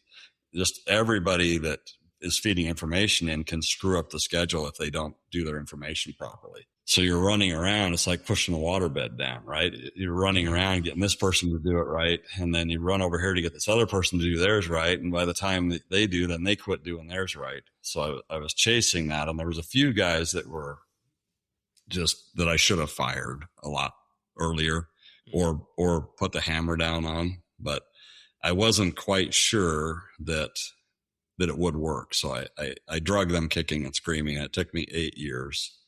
If I had to do it over again, it would probably take 2 or 3 years because I wouldn't put up with it. I would be a better leader, and I would be willing to get rid of people sooner that were standing in the way and not cooperating. Yeah, that was an expensive long one, but I got it. And there's only 4% of manufacturers in the world that do concurrent finite scheduling because of that issue. And once it worked, so 8 years after we started and it worked, and they all saw it work because everybody, all of a sudden, I got everybody doing what they were supposed to do. Yeah. Then it was self-correcting, and everybody would kill each other if they weren't putting the data in right, and they could easily see who wasn't. So then they were all making sure that everybody was on the bus. So it worked out. Okay. Well, this next question might tie into that, but is there a lesson that you wish you would have learned earlier? Learned earlier. It's no, I don't.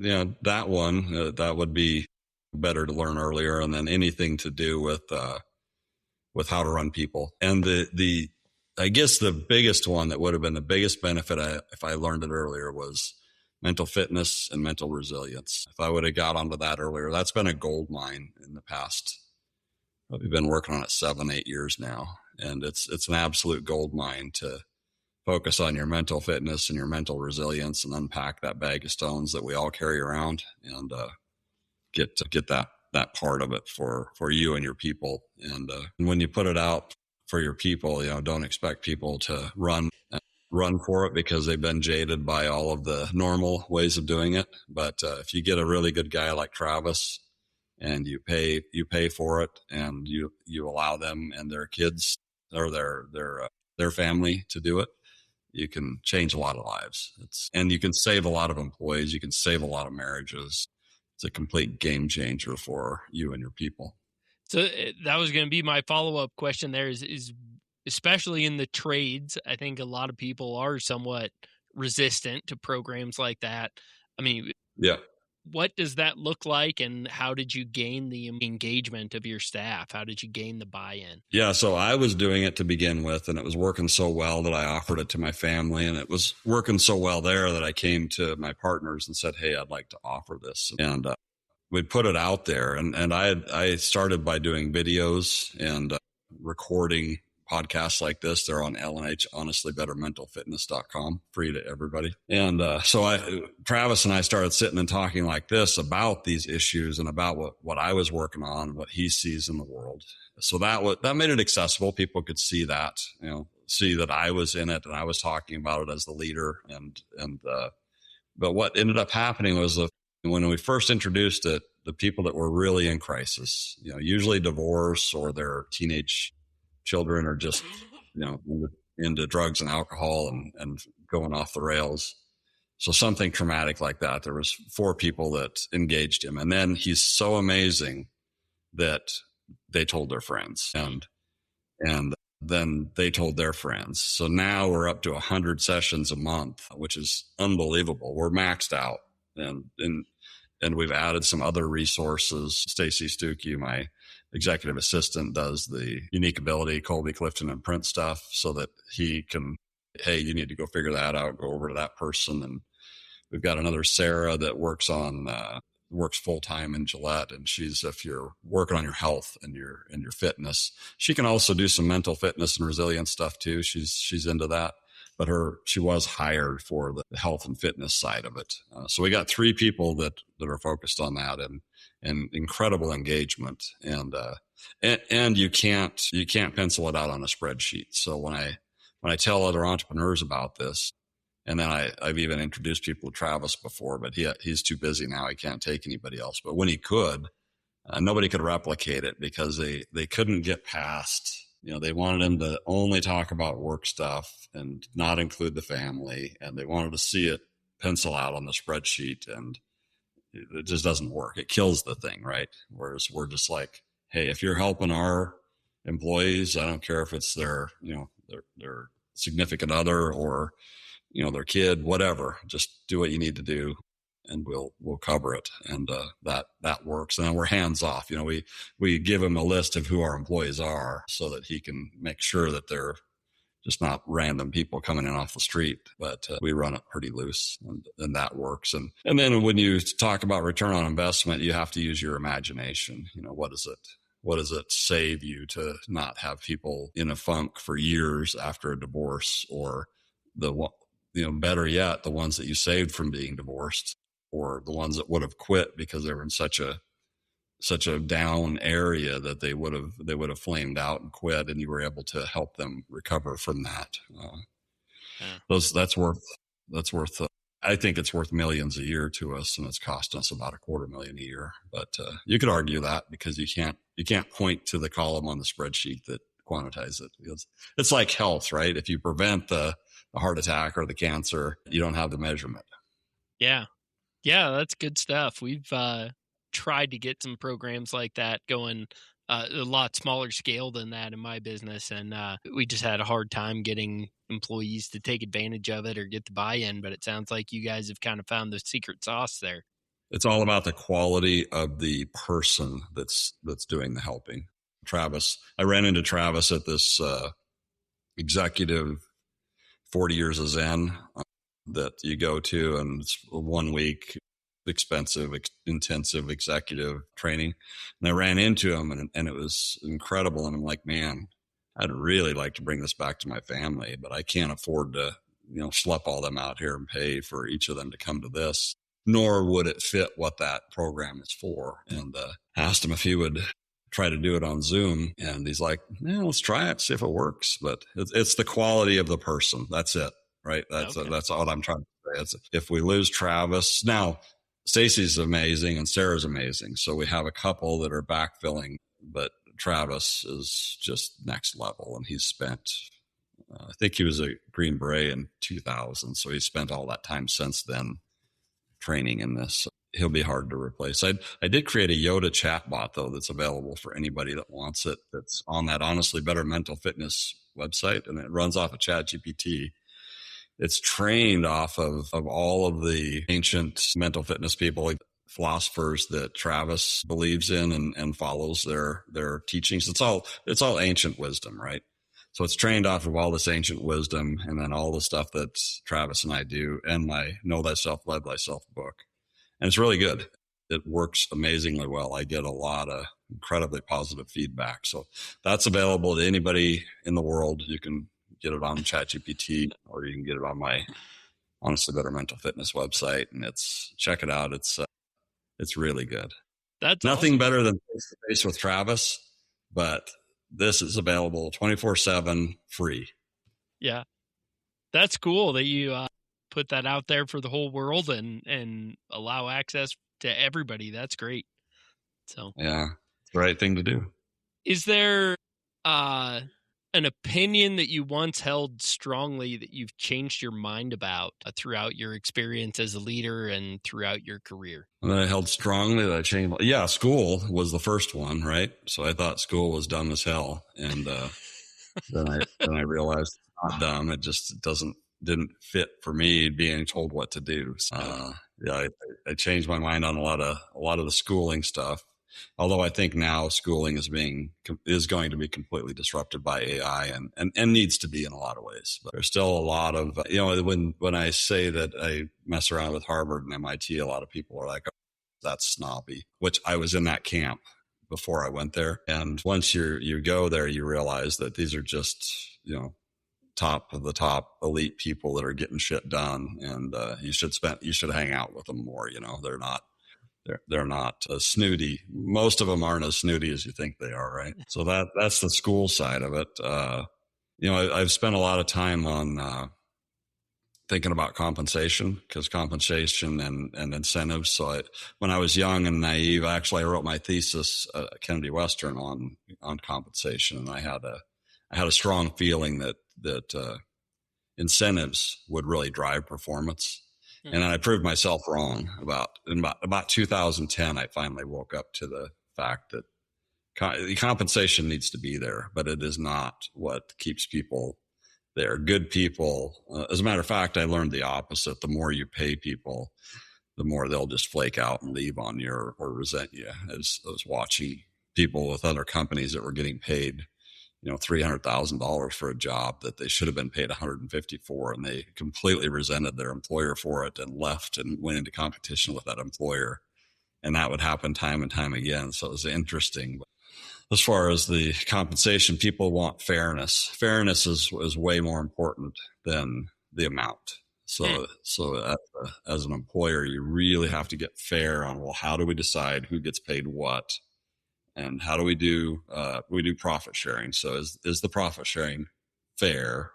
And do we make sure we're paying the people that should be paid and not paying people that shouldn't be paid? And then you have to make all of that simple enough to where people can generally agree on it, right? So, and to make it simple enough, number one, you have to have a written plan that's shared. And then number two, you have to put people in charge of making these decisions that people trust. And they won't be right. There's no right. It's just, we did our best, and we had a way of doing it. And if people trust you and you do it fairly, then they'll stick around. And if they don't, and they start thinking somebody's shady, then they'll leave you. And so I think that compensation, I was pretty convinced when I was young that incentives would really drive performance. And now I'm convinced that you hire somebody and they've got, people have this, I work at a certain level. It doesn't really matter what you pay me. I'm going to perform. I'm going to do these things, and I'm going to do them over and over again. And if you don't pay me enough, I'll leave. Right. That's true. And if you got unpaid fairness, if your pay is not fair, then I'll probably leave too, because I don't like that. But as far as, incentives don't drive real performers. You just lock them into a good pay. And the other thing that I learned is, and not to qualify, not everybody at LNH agrees with this stuff, but the other thing that I think is true is, where was I going with that? It'll come back to me. I forgot that one. Yeah. The compensation's a big thing around figuring that out. That takes forever to figure out, and you got to have your system. It came back to me. So I like to pay people well enough, because what I saw happening after being there for a long time was when people want to, they'll pick their head up once in a while and look around and see if you're screwing them. And they do not count any commissions nor any bonuses, anything that comes randomly and is not guaranteed, not built into their pay. They don't count that money when they're looking at different jobs. So when they pick their head up and they're looking around, they're just looking at base pay. So you can't really retain great people with a low base pay and a high commission, because as soon as things get a little bit tough and they know the commission's not there, they are going to jump to another company with higher pay. So I prefer a bigger, higher pay and then a profit sharing. If the company makes X amount, anything over that, we'll share. And that works. Okay. But you do still like having a profit sharing component in there to incentivize performance. Yeah, the profit sharing component's important, because if you're really making it rain, people want a piece of that, right? Yeah. And so the company needs X amount. So for us, it's 8%. We need 8% to pay for our stuff and pay for new things going on, right? So we need 8% net for the company to be healthy and sustain. So we split anything over that, we'll split with employees. We got a graded system, 8 to 10, and then 10 up. And that, as soon as we put that in, we became way more profitable. That really, the community really responded to that. Now, we don't just split that evenly. We have ways of splitting it that are fair. So if somebody's didn't add any value, there's Jason, one of my partners, largely does a lot of this for the production. If somebody's adding no value, they can get nothing. if somebody's adding twice the value, they can get double. And we try to keep it simple like that, right? We don't try to, you can't turn it into a math problem is what I've learned too. I used to try to turn it all into a Microsoft Excel spreadsheet math problem. And that doesn't work because you can't put all of those other things in there that a human knows. So you have to put somebody in charge that's trusted to make those decisions. Okay. Interesting. And then they run it by other people that agree with them, right? Or disagree with them and adjust those decisions. Yeah. Yeah, that's an interesting system. And we still have commissions. My other partner, Dustin, and he likes to run commissions with his sales guys because he's convinced that it does drive performance. Okay. And that's fine as long as you keep enough base pay to keep them happy in the slow times, then I think it's fine. I argue that it drives performance on good people, but it does drive performance for some people. Some people really like that they like to have that carrot out there. So if you could go back to when you were 14 years old, starting out in the machine shop and do it all over again, would you? Yep, I would. I love it. I love what I do. Love where I'm at. Even all the nasty parts in between. I mean, that's the stuff you look back at fondly now. So I'm one of the few lucky ones that still loves what I do, and I can imagine doing this for another 40 years. It's largely because of my great people, and I get to do what I want to do, right? I'm not bogged down in anything I don't want to do. My personal values are love, freedom, and flow. So I don't do anything that reduces the amount of love in my life or the amount of freedoms I have or the amount of flow I have. So that's what I'm shooting for personally when I make all my decisions is love, freedom, and flow.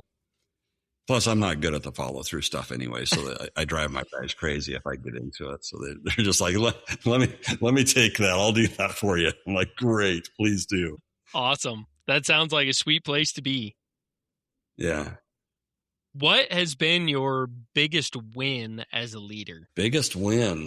The biggest win is the team that I have now and how incredible they are on that 2% turnover. I mean, it's very, very hard to gather up, 250 tradesmen and other people supporting those tradesmen and have it be people you enjoy being around and that stick around for, I think our average tenure is like 17 years or something crazy. And we all like each other. And, that's my biggest win. It's the love of my work and the love of the people that are in my work. And then, we're continuing to ratchet that up a little bit all the time. Our immune system is so strong. If somebody fakes their way in, our interview process is pretty good. We usually weed out the people that aren't going to fit the culture. But if they fake their way in and they get in, the immune system kicks them out very quickly. So it seems self-healing now. They don't stick around very long. And I used to worry about that. Like, what happened to that person, right? We just had them for 3 weeks. Now I'm like, oh, must not have been a fit. That's awesome. I think I'm going to quit asking that question because almost everybody says their team. all great leaders are proud of their people. So do all of them mean it though? Yeah, that might be true. So I know, you've pursued a lot of education, a lot of different areas. You've gone back to school twice. I've heard you mention a number of different coaches that you've engaged. What has been your best resource to grow as a leader? Yeah, best resource to grow on the technical piece is Peter Diamandis, Abundance 360. And he has a podcast called Moonshots right now that's amazing if anybody wants to deep dive into that. And so Peter, I get my download of everything futuristic and tech from Peter. And then Dan Sullivan is on the Thinking About My Thinking. So Dan Sullivan, a strategic coach, is the best. He's got like 17,000 people that he coaches in the world. And he does the thinking about the thinking and the mindset and how to think about things. So I really enjoy that. And I spend a lot more time on that because the yearly download from Peter's enough. It gives me enough of the tech stuff to work on. All of my AI stuff, digital things came from him. My moonshot of Innovate Energy came from him. Okay. But Dan, keeps you focused and grounded and centered. And then Travis Ramsey, him coaching me at 40 years of Zen and helping me with mental fitness and resilience has been incredible. Harvard was incredible. Harvard still, these other ones will pay in the future. Harvard I did in 2007 to 2009. So I've gotten arguably $2 million a year because of that time and money I spent with those people. These other ones, they could beat that, but they'll be less measurable. With the Harvard one, it's very measurable. $2 million event, $2 million event, $2 million event. Very, very focused back to people that I met at Harvard OPM and classmates. So those are the top four. Okay. Top four. And what Dan Sullivan tells me, and he's right, is there's always another level. So I've got lots of people that are in Strategic Coach and in Abundance 360 that are leveling me up. Even with Travis, I met a guy that works on brain scans and reprogramming brain stuff. That's, so there's always another level, right? It's like climbing a mountain. The higher you get, the more you can see and the more things you can do. And there's no end to it unless you retire or quit. And I don't ever plan on retiring or quitting because it sounds boring, right? This is so much fun that I can't imagine not doing it. That's awesome. Yeah, that's a pretty good ROI if you spend $20,000 a year for 3 years and gain $2 million a year after that. That's why I tell people, and I've experienced living proof of this. Just go to the best trainer that you can find and just pay the money. They're always expensive. Go to the best and figure out where everybody's going, because not only is that trainer good, the professors at Harvard were amazing, but there's 180 other entrepreneurs. I've gotten more out of the other entrepreneurs than I got out of the trainer. So there's this $2 million a year is because of I was sitting down with one of my classmates 13 years after we'd graduated. And this guy, him and I weren't that tight. We didn't really hang out, but he called me up and he's like, "Hey, I'm down here. Do you want to go to dinner?" So I did. And I was telling him that I was headed towards debt free. And he's like, "Why the hell are you doing that? We went to the same school and the same classes. Why? That's dumb. Why are you doing that?" And I said, "Well, I'm sick of mortgaging everything I have every time I sign a stupid little note on a machine or something else." And he was like, "You don't have to do that. Let me introduce you to my banker and he'll set it up a different way." So he held my hand and introduced me to UMB. And I was with Wells, or I think I was with Wells at the time.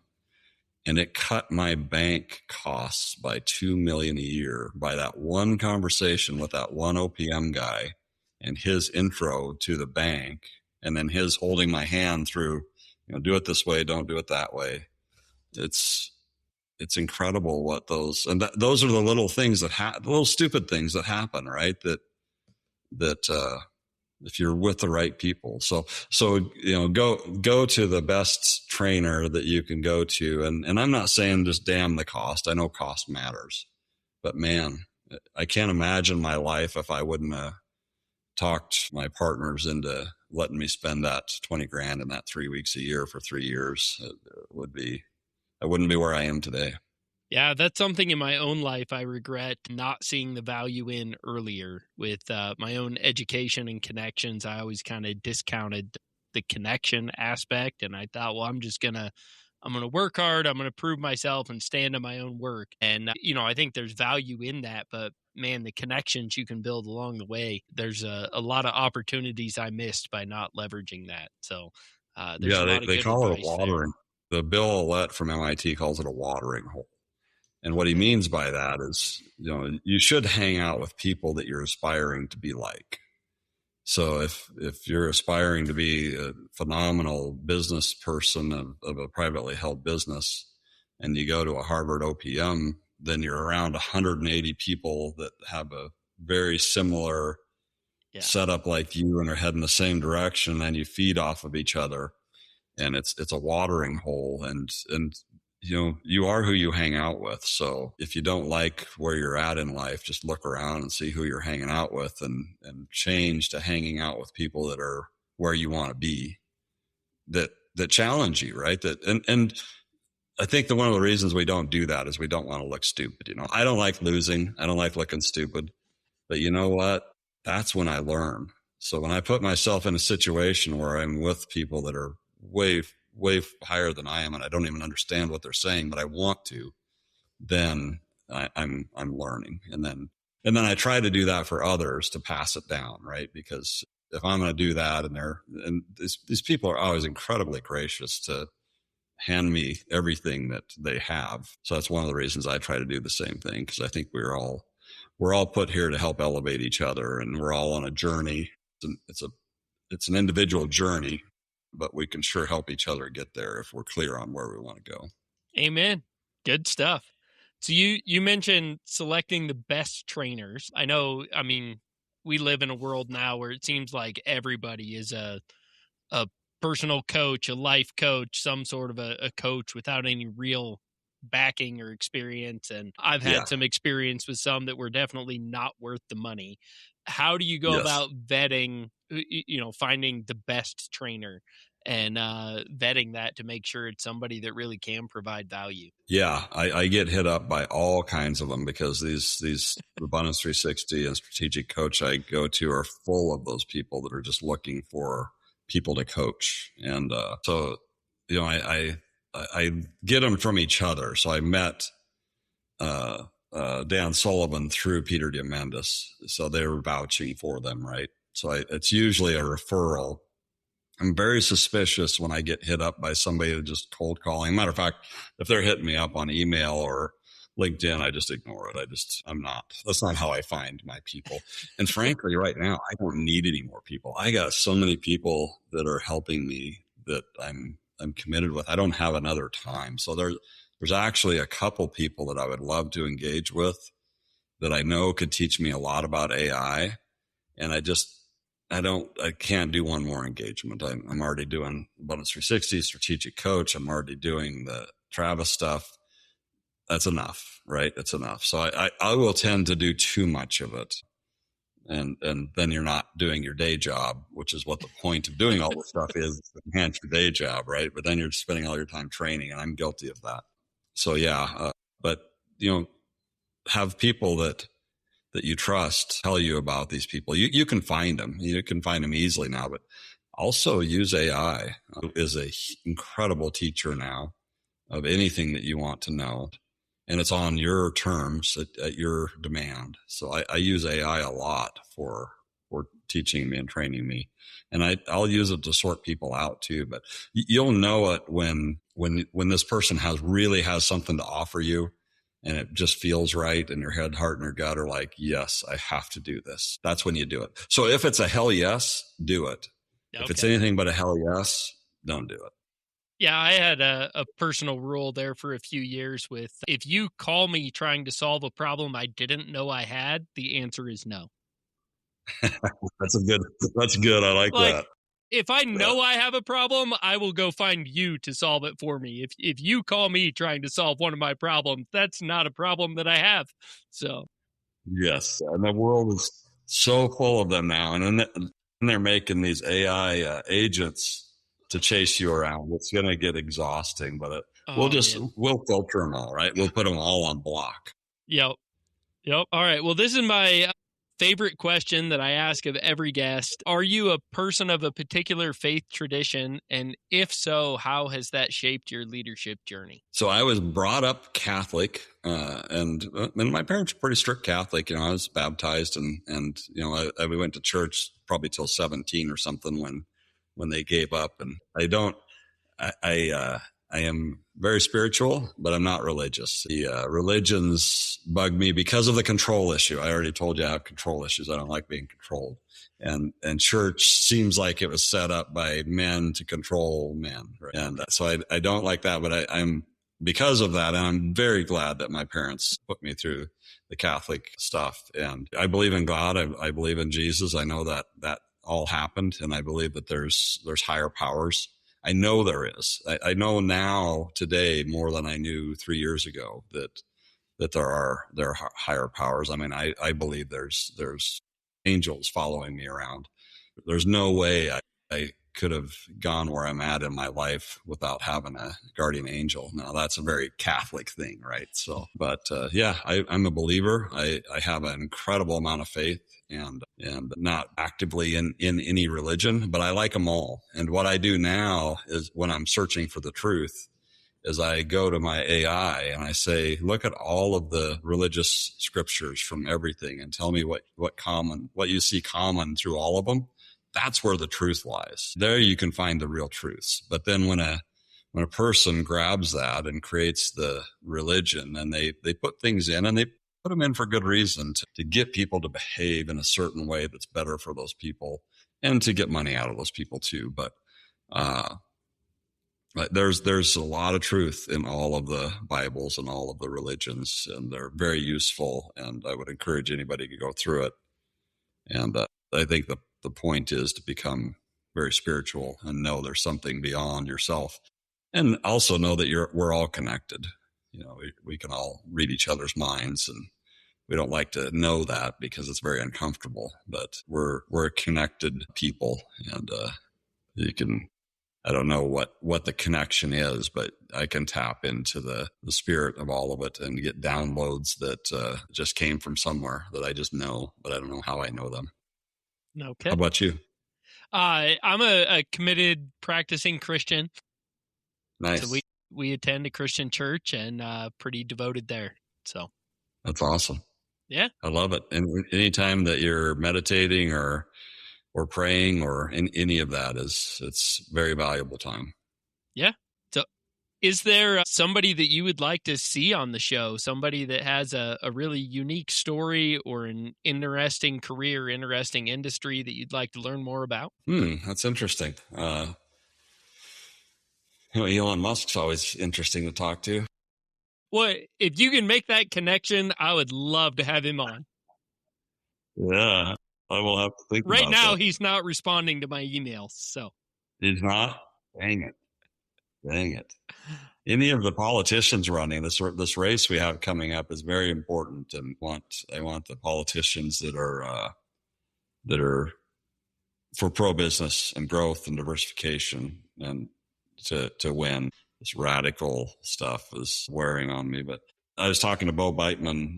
He's running for Congress. I think he would be a good one to be on your show. He's really got it plugged in. Anybody that's going to help businesses grow and diversify and help Wyoming. Well, that's an angle I've not looked at before, so I might dig into that, especially as we get a little bit closer. It's coming up faster than I would like. It's go time now, because the elections, the primaries.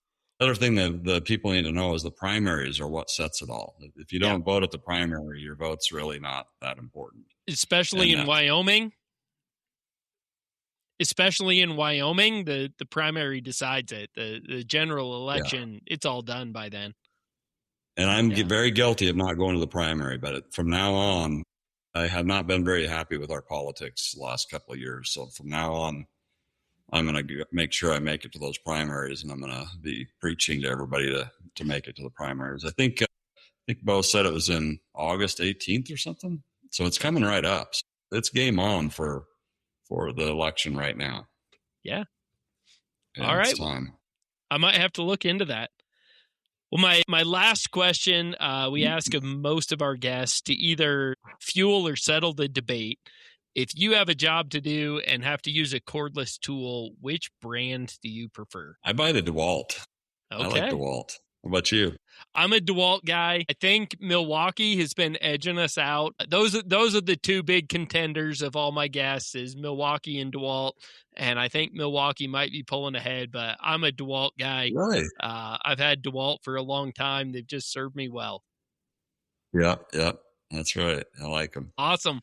Well, Mike, thank you so much. This really has been a pleasure. You are just a fountain of knowledge on a number of different fronts, from manufacturing to energy to business and leadership. I know you're a busy guy. You're running a couple massive companies and have a lot going on. So I really appreciate your wisdom. I really appreciate you taking the time to chat with us. You bet, Eric. Thanks for the time. It was a great conversation. I appreciate it.